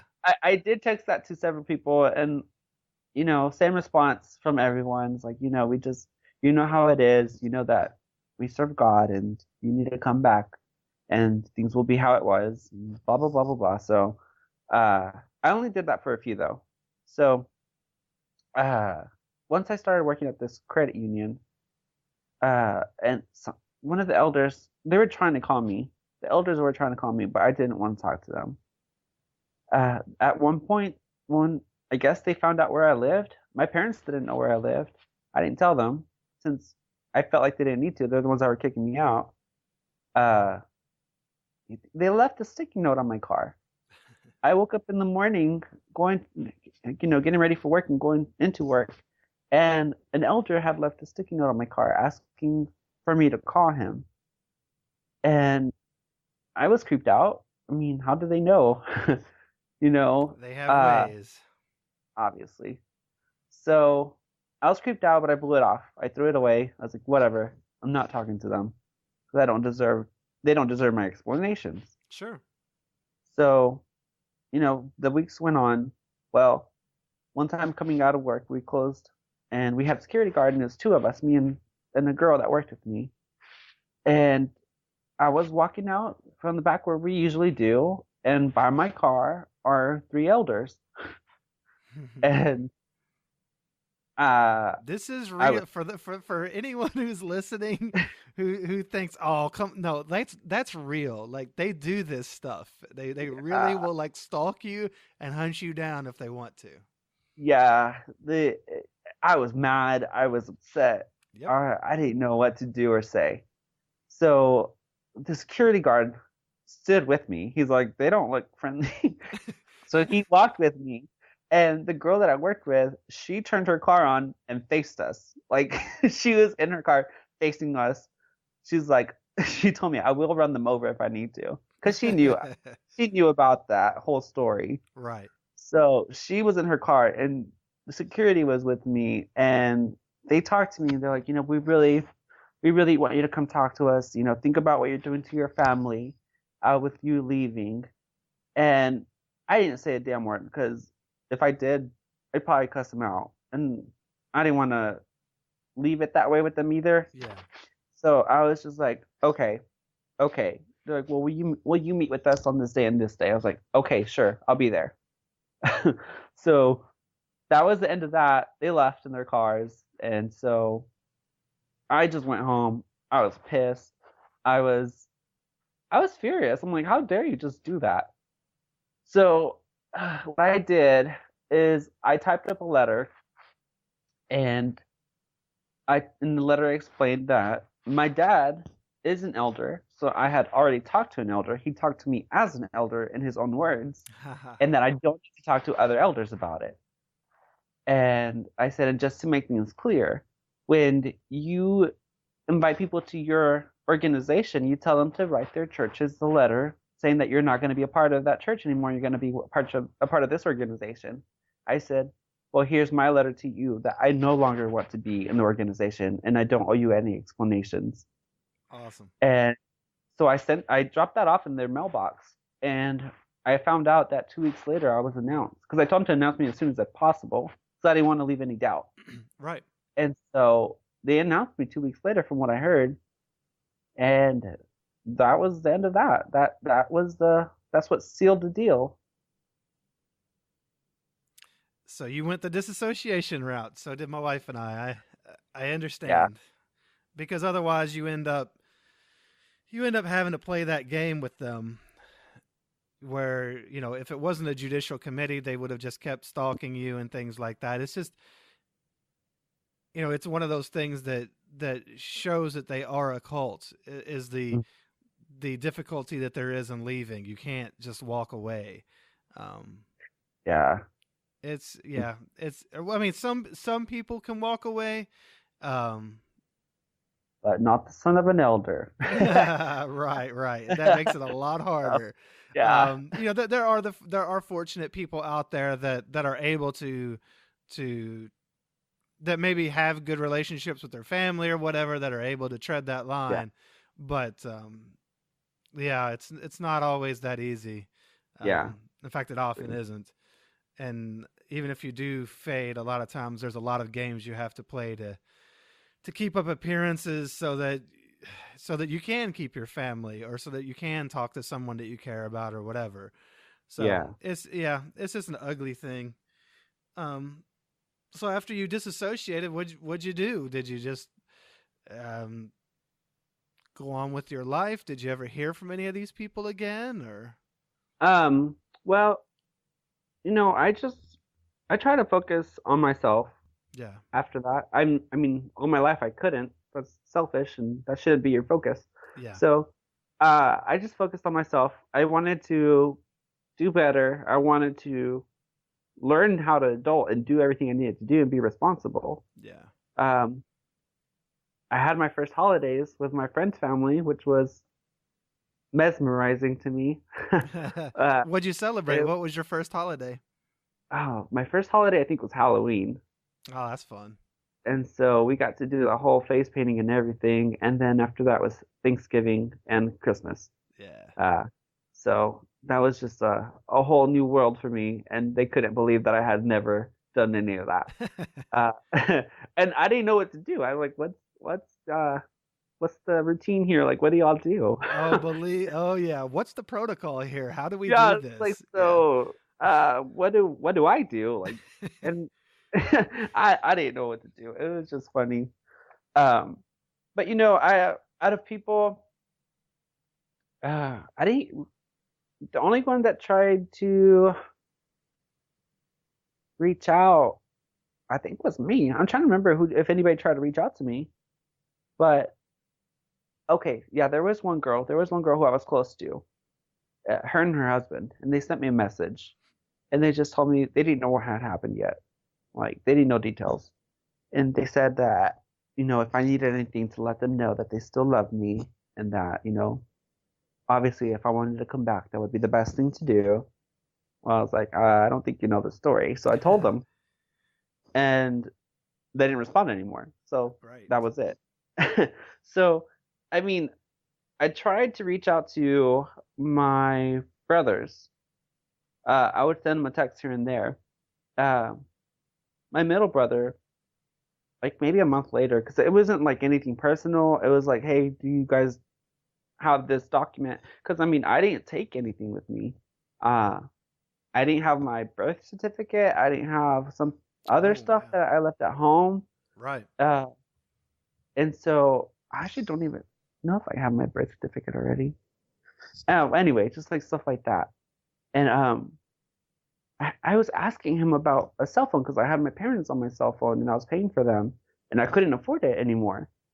Uh, because of obviously I had to do everything else on my own now.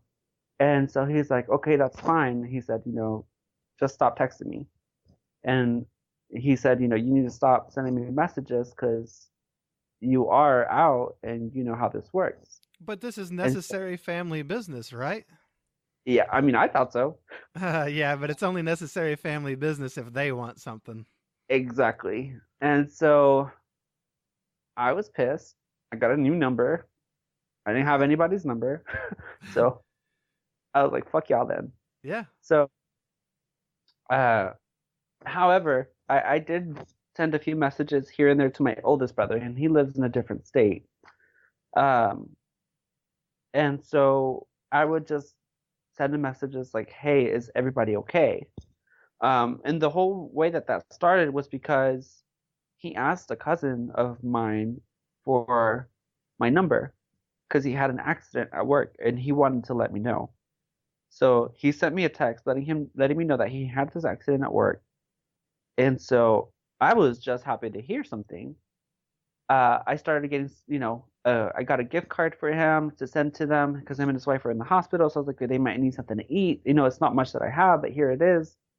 And, I had already done all this. And I said, I'm going to send something to you. Can you send me your address? And he said, well, I don't want anything from you. I said, it's nothing personal. Like, it's nothing about religion. I said, it's just some money in case you need something at the hospital. And then he said, no, no, no, don't you understand? I really don't want anything from you. I said, well, then why did you fucking text me? Yeah. And then he said, well, I just thought that you should know. I said, well, why should I know if I can't do anything? And he said, okay, well, then that was my mistake. I guess I shouldn't have told you.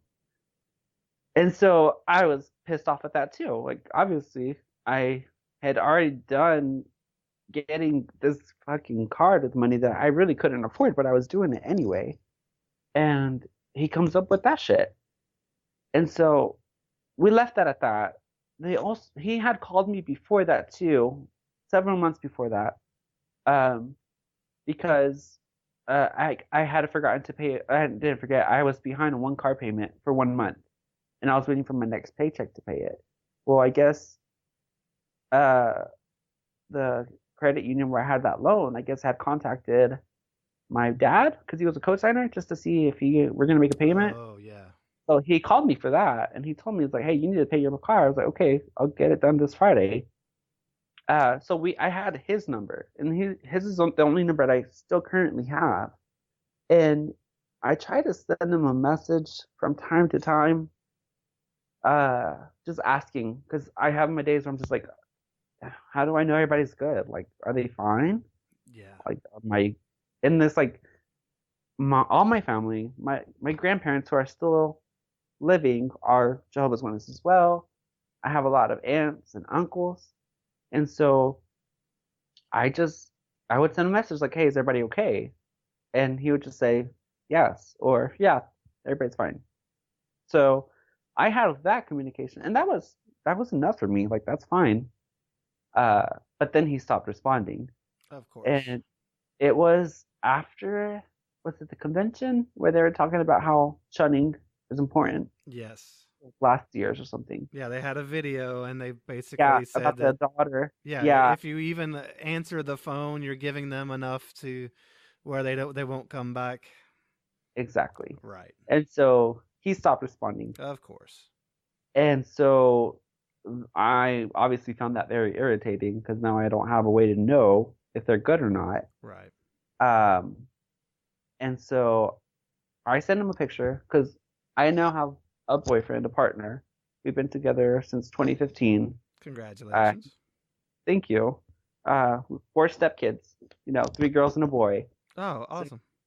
yeah, I sent him a picture of us and the kids saying, "Hey, since we're not talking, this is my family, and we're gonna get married someday, and I wanted you to know."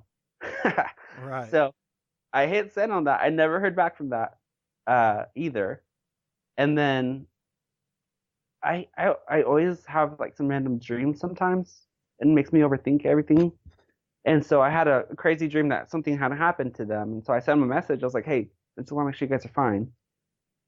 And he didn't respond, so I was irritated. So I sent him a link to a news report of the $4,000 a day that the organization is paying to not give up these files. Yep.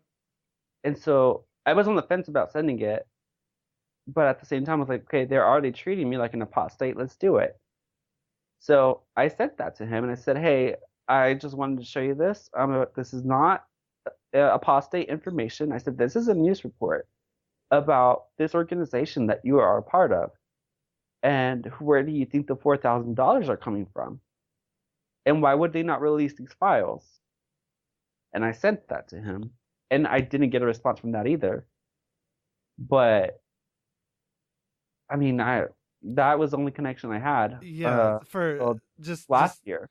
sure. Just to give a Yeah. little for anyone who's listening who doesn't know, because I know not everyone is an ex-witness. Yeah. The what he's talking about is that there's a court case in I think it's San Diego where there was a person who was sexually abused in the congregation, and essentially he took the organization of Jehovah's Witnesses to court, and they, long story short, refused to get. Well, they gave up documents that were ordered by the court to turn over, but they redacted pretty much any relevant information on it. They blacked out basically the names of anyone in these files, so that so that essentially the information that they turned over was useless. The court got mad at Jehovah's Witnesses as an organization, told them that they had to turn over those documents with less redaction so that they were actually usable, and the organization refused, to the tune of the court fining them $4,000 per day for every day that they refused to turn over those files. And in fact, I believe that court case just settled, and they did not. Well, I guess they probably paid the $4,000 a day, but it Mm-hmm. was just in the settlement. So, All right. like, so they paid it, but nobody, the settlements are usually undisclosed, and they can Mm-hmm. keep it all under wraps. But that's what's being referred to here.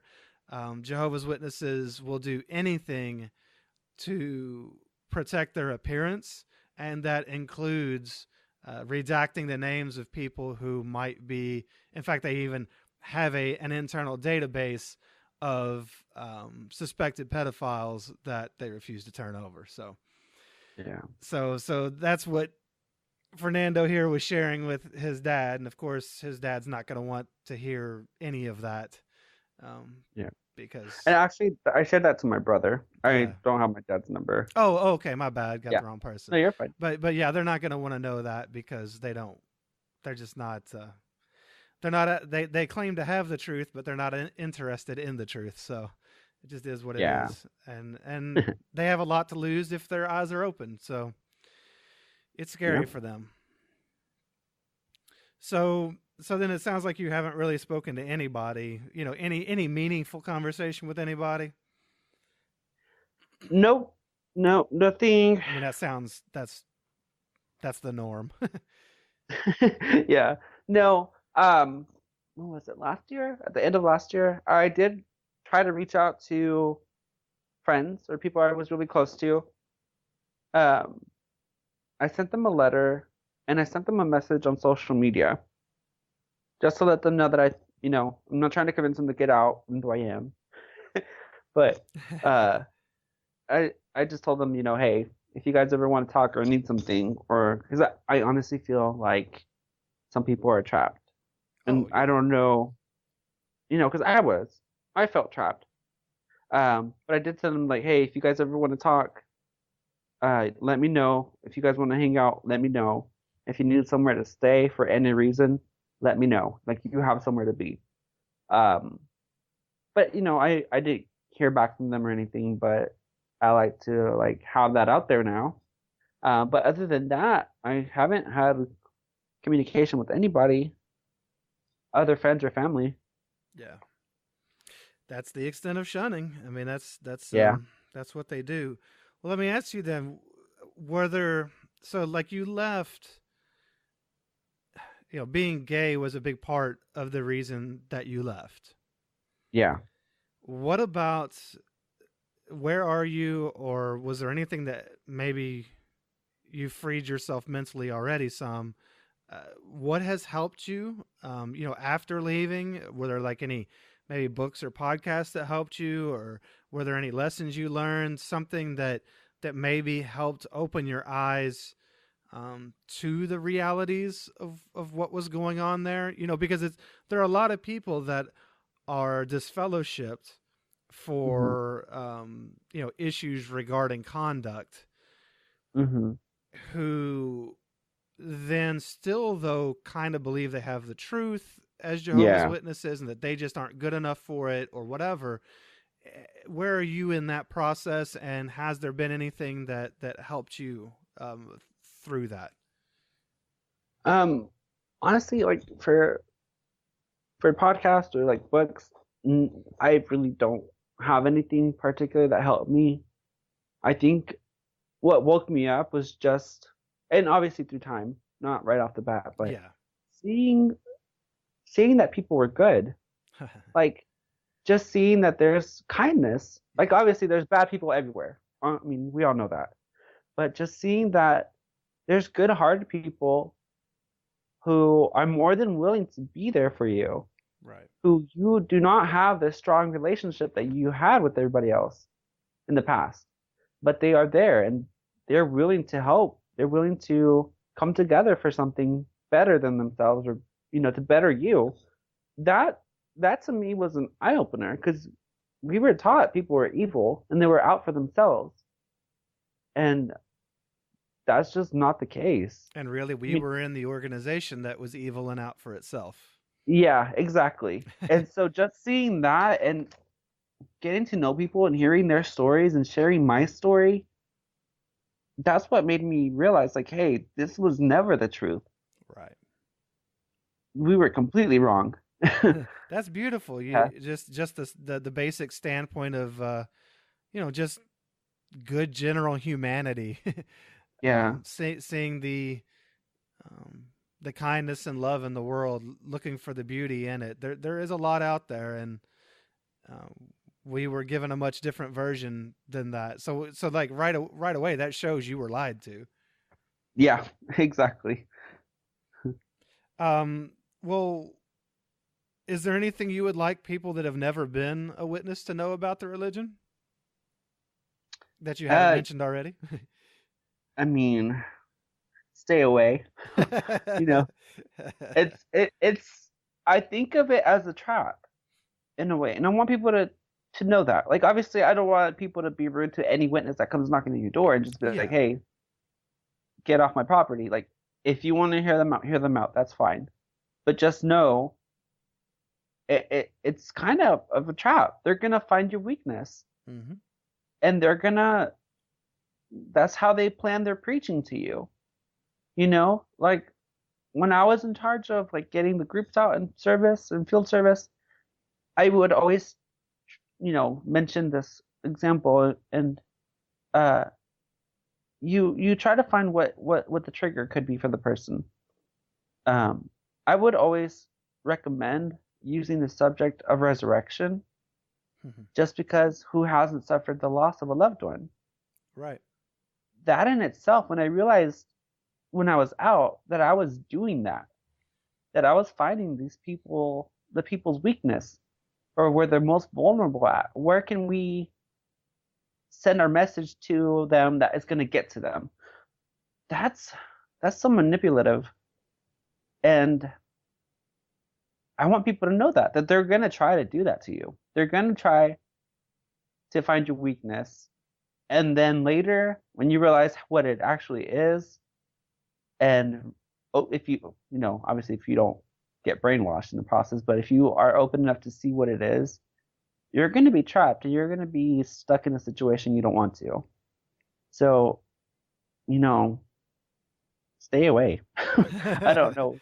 I don't No, know. no. I mean that's I think that's very good advice for anybody. Um, what about your family and friends? If you could say anything to them, is there anything that you would say? Uh, yeah. I mean, I would definitely ask my family uh if they're happy. I Yeah. would ask them if they're happy with what they're doing. If they're treating me like I don't exist, is that bringing them the content that they need spiritually? Like, are they completely happy with their spirituality at this point? Or to my friends, I would ask them, what did I do to you? Like, we have history. I know stuff about you that could get you out, but I'm not doing that. Like, we all have sinned. It's just different sins. So, I mean, what's your basis on shunning me for doing something wrong in your eyes? Isn't that's So, a fascinating point because they essentially have if they believe in God and everything, they have inserted themselves between you and God. yeah, If you messed up, instead of that being between you and God, it's between you and them. exactly. They're intersecting. They're interjecting themselves in the middle of that, and that's just not fair. Yeah, it's not, but that's how it is for them. Yeah, it is. Well, what's something that you've learned since you've left that's really impacted your life for the better? You got any good advice you've been given, or or as you've learned to do some adulting?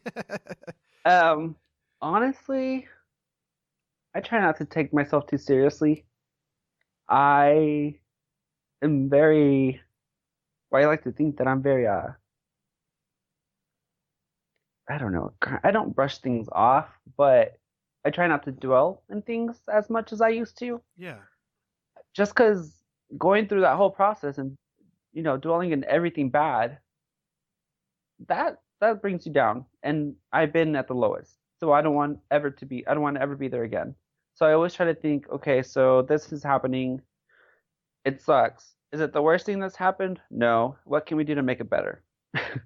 you know, so just trying to do better. I'm trying to do better, looking at the bright side of things.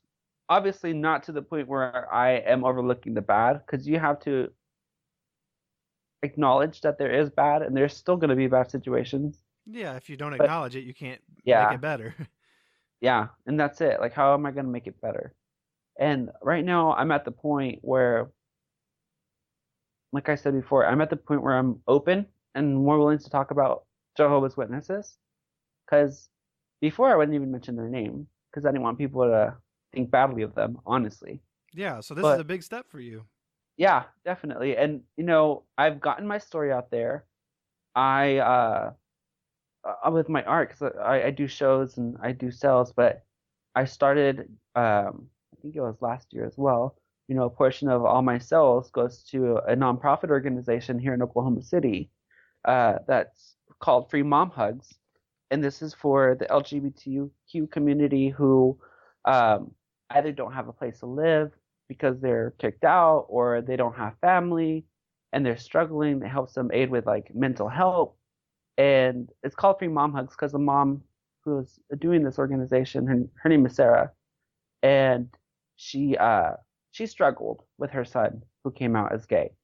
And they were really religious as well. I forget what religion they were, and I don't want to say the wrong one, but Sure. she struggled and she just thought he was doomed. She thought he was going to hell. And she struggled for years about it until she came to terms that this is just what I was taught. This is not what it is. And so she wrote a book about this whole story and this whole journey. And she started this organization to help other mothers, be there for their kids. And if not, for them to be the mothers to kids that don't have it or people that don't have families. And so I'm at that point right now where I want to do more. I want to do more. I want to give back. And what better way to do that than with my art, which is something that I am already passionate about. And I think that's where I'm at right now in my journey. Like, what can I what can I do to show my appreciation for all the people that I've met and have helped me? But how can I be that person for somebody else? Oh man, that's beautiful. And that organization, you say it's called Free Mom Hugs. That is Yeah, awesome.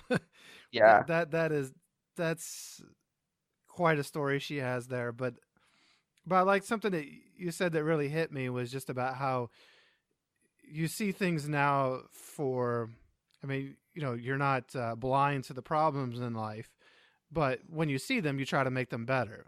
And I know yeah, when you're in a cult, um, you know, what is going to make things better is whatever promise, whatever carrot they're dangling, that is what will make things better. They don't encourage you to really do a lot of self-reflection and make your life better. They want you to chase after whatever carrot they have for you so that they are the people who can make your life better if you continue to follow them.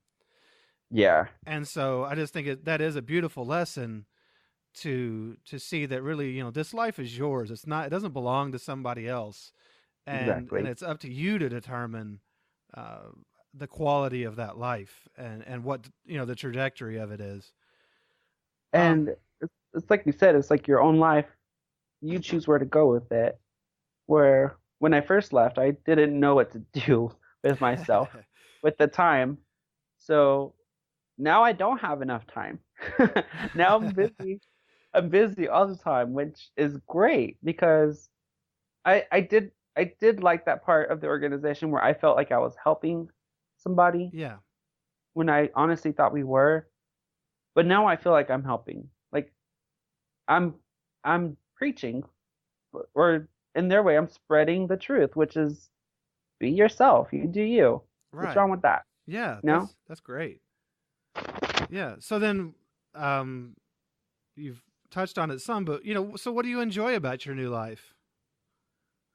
Well, definitely all my family right now, my kids, my boyfriend, they bring so much joy for no damn reason sometimes. They're just sitting there watching TV and it's like the best moment.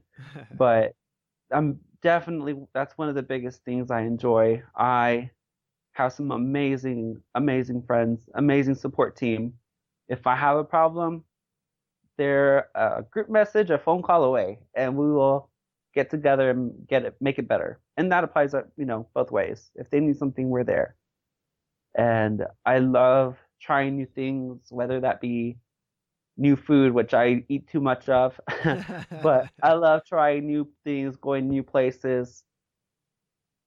Now that I can, because before even like a concert, it wasn't be frowned upon, but the judgiest of elders, like my dad, would be like, "Well, what's around there? Like, what are the concerts known for? Sure. You know, drugs and this and that." So that's another thing I'm falling in love with. Live music. I I think it's one of the best things in life. I I just like experiencing, and that's what I'm enjoying the most. That I have the opportunity to do that now. Aren't you glad that you didn't put off experiencing life until, something that was promised and held out by an organization like Jehovah's Witnesses. Yeah. Um, I think that's awesome. You're young, you've got so much life ahead of you. You've got the whole world really is open to you, Yeah. and it's just so awesome. That you've got family now, literally, Yeah. and this is the family you've chosen, and you've got friends that are there for you. You've got these experiences to have. Um, I mean, it sounds like a beautiful life that you're living. Yeah. Is there anything that you dream for? Is there anything that you kind of want for the future? Yeah. I mean, I I obviously want to expand more with my art. That's always been my dream as a kid.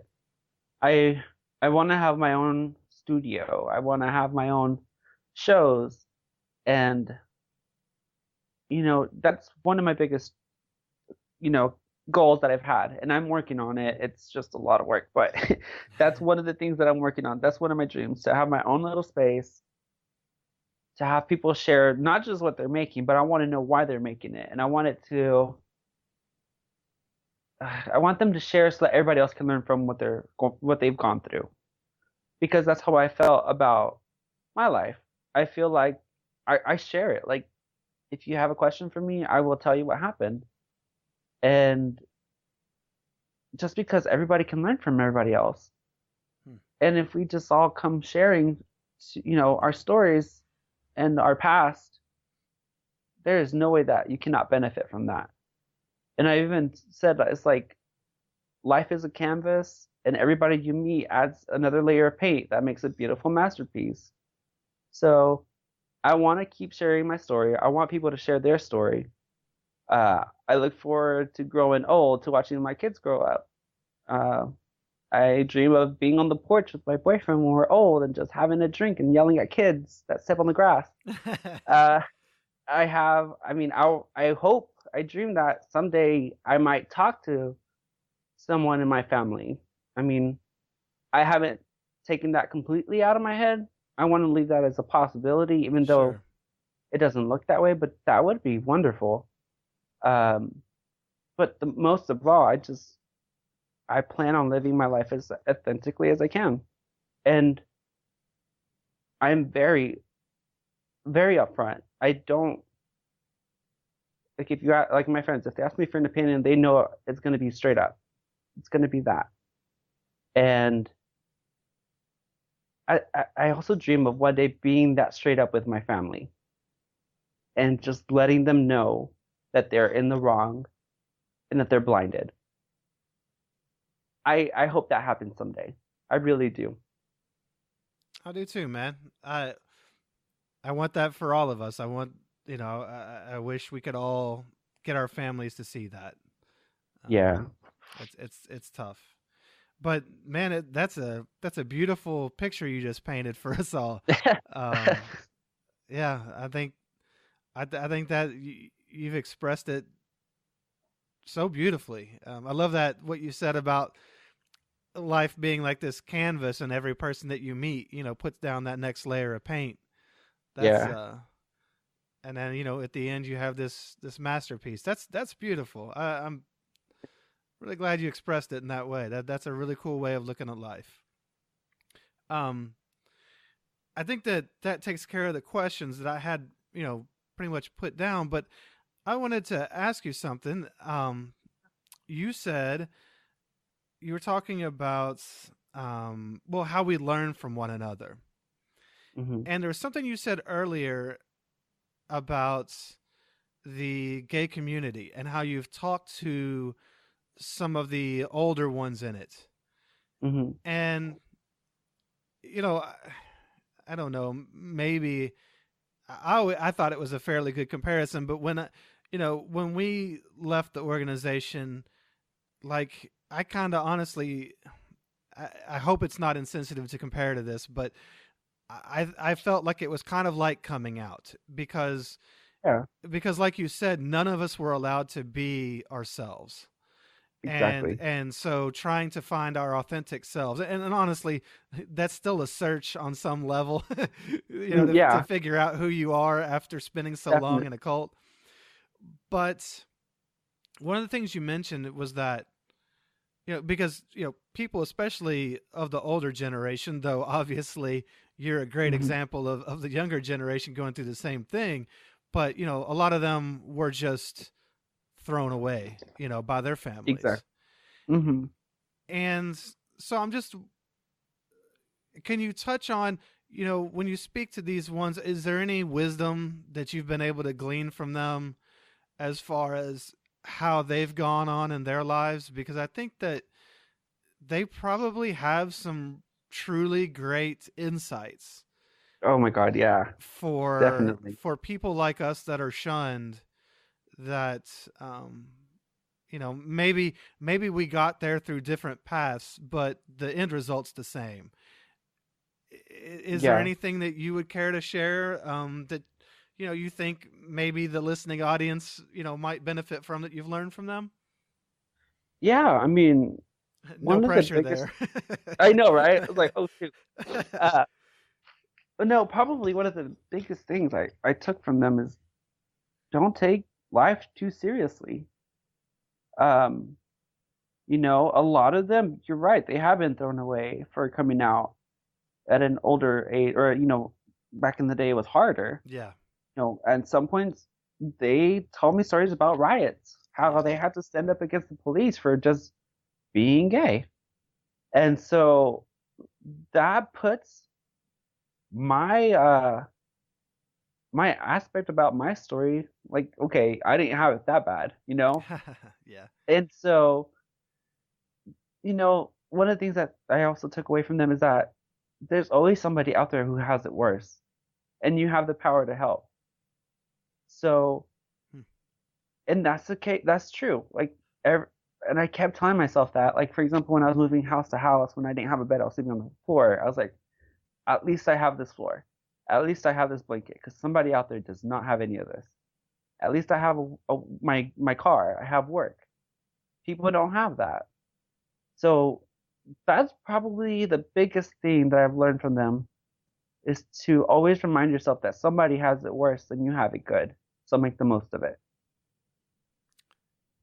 That is really profound, because it's easy for us to get wrapped up in what we don't have, Exactly. and to fail to see what we do have. Yeah. Um, yeah, I appreciate you sharing that, because Sure. I think that that's something that I think we can all learn from one another, regardless of experiences. We all hurt the same, and Mhm. we can all heal the same as well. We Yeah. can learn from one another. So I love that. I'm really glad you shared that. I want to thank Fernando so much for talking to me about this. You did a great job, man. I'm glad to have you as a friend now, and appreciate you being so vulnerable. I also want to make sure that I share with all the listeners that Fernando is actually a talented artist. He does really thoughtful pieces that often reflect his life. If you'd like to see what he does, you can follow him on Instagram at NandoB405. So that's Nando, short for Fernando, B as in his last initial, and the number 405. NandoB405. I'll go ahead and link to it in the show notes. Also, I will put a link on the show notes to Free Mom Hugs, the amazing charity that he mentioned. Please support Fernando by leaving him a message at shunnedpodcast.com on the episodes page under his particular episode. We all need to support one another through this stuff. He can, of course, read and respond to the comments as well. As you know, if you listen to the little episode I put out looking for help with supporting the show, you can also support the show by going to patreon.com/shunned and signing up there to help with the expenses of this show, including some things we can do to find more people that need help. If you didn't get that episode on the fact that I needed help, then chances are you aren't a subscriber. And let's face it, you should be. I didn't announce that one anywhere, so go ahead, subscribe, and you'll make sure that you never miss any of these. The other way that I said that you could help was by leaving reviews on iTunes. I did get a few more, and I'd love to get even more for not just this podcast, but also this JW Life as well. I think I've had a few J-Dubs leave me some 1 stars because of the between the two podcasts. So let's crush those 1 stars with some good 5-star reviews. All right, so that's enough housekeeping. Are you ready to hear what I told you about in the intro? What I said that I'd get to? So, like I said, there's been some exciting things happening since my last official podcast. I put out that call looking for people to support the show financially. I wanted to get some transcripts done of these episodes so that we can try to attract more people through search engine traffic. And by doing so, we can help more people. Well, some of you stepped up, and it looks like I should have enough to get them transcribed on an ongoing basis. I know I sent you all emails, but I want to thank those who supported me by name here. Of course, first names only, because I don't know everybody's situations, and some may still technically be in the cult, and I don't want to give away too much identifying information. But thank you so much, Adam, Craig, Daniel, David, Dirk, Matt, Sherry, and your families that help support this. It really means a lot to me, and someone will find this podcast and get help because of you. You may never know it. Heck, I may never know it, because for every person that gets help and reaches out to me, I'm sure there are many others that I never hear from. You've done a truly good thing. Of course, that doesn't cover the back catalog necessarily. Though there might be a little surplus each month that I could have put towards it. But then something amazing happened. Just 2 days after posting the episode looking for help, I came home from work to find 2 lawyer letters in my mailbox. Let me ask you, how many times that you just show up at home and find a letter from a lawyer out of nowhere is it a good thing? Well, it turns out that apparently my mom won some sort of settlement from a facility my dad was in before he died a few years back. And apparently I was entitled to to a small portion of that. You can't imagine how shocked I was. My dad died virtually penniless. He was on disability because he neglected his body for so long. He ended up on dialysis. He flat out refused. My mom begged him over the years to get life insurance, and he just flat out refused. He wasn't going to do it, which is par for the course with him. And ultimately he died because he decided to go off dialysis because his heart wasn't doing so well anymore. Dialysis isn't easy on a heart. Neither is the 60 plus years of neglect. So I'm not really sure why she got the settlement. But as you can guess, a part of that money is going to go to this back catalog. I want to go ahead and use a portion of this money to get the back catalog transcribed. So thanks, Dad. Thanks for all the emotional abuse growing up, for screaming at me on the phone, for loving the gays and being an awful person because I dared to speak science over religious bigotry, for shunning me not only before I left the cult, but also over the last year of your life, and for this check. I say that a little tongue in cheek. I mean, that is a part of the way I feel. But to be honest, getting the check kind of messed with my mind a bit. It's absolutely going to support this cause that I'm involved in and that he would have been opposed to. But not every person. Okay. Nobody is all good or all bad. And, my dad could be fun when he was in a good mood. He would take us to ball games as a kid. He was an intelligent guy. I mean, you could sit there and watch Jeopardy or Wheel of Fortune or something like that, and he would crush it from the couch. For being as closed-minded as he was, he did have quite a bit of knowledge. And even with his gross intolerance of anyone different than himself, he did show some growth over the years and mellowed out a little bit. We had good times fishing. That and watching TV were the two things that he ever really seemed to get enjoyment from in life, other than the adoration he would get as an elder in the Kingdom Hall. My wife and I would take my dad fishing near the end of his life. I really reached out to him. I tried to have a good relationship with him despite his his lack of cooperation. But in the end, everybody wants a dad. Um, my wife and I haven't been fishing since he died a few years ago. So we took a portion of the money and bought fishing poles and went fishing for the first time. That was pretty cool. We even went back to some places that we used to take him to. So, I'm talking about this because it's just a very real thing.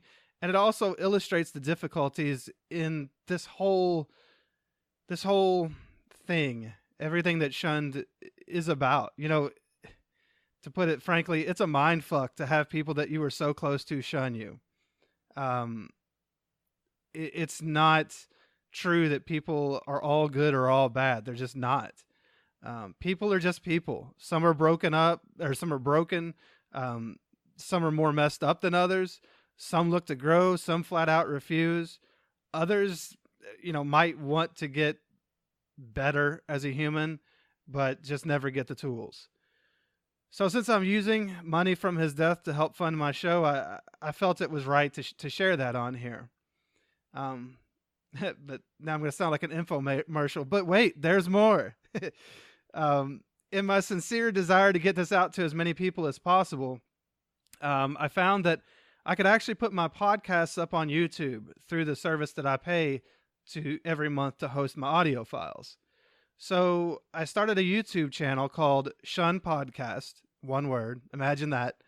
Now you can get my podcasts, as you get them normally, and that's probably best because however you're getting them now, you can probably download them and listen wherever you are.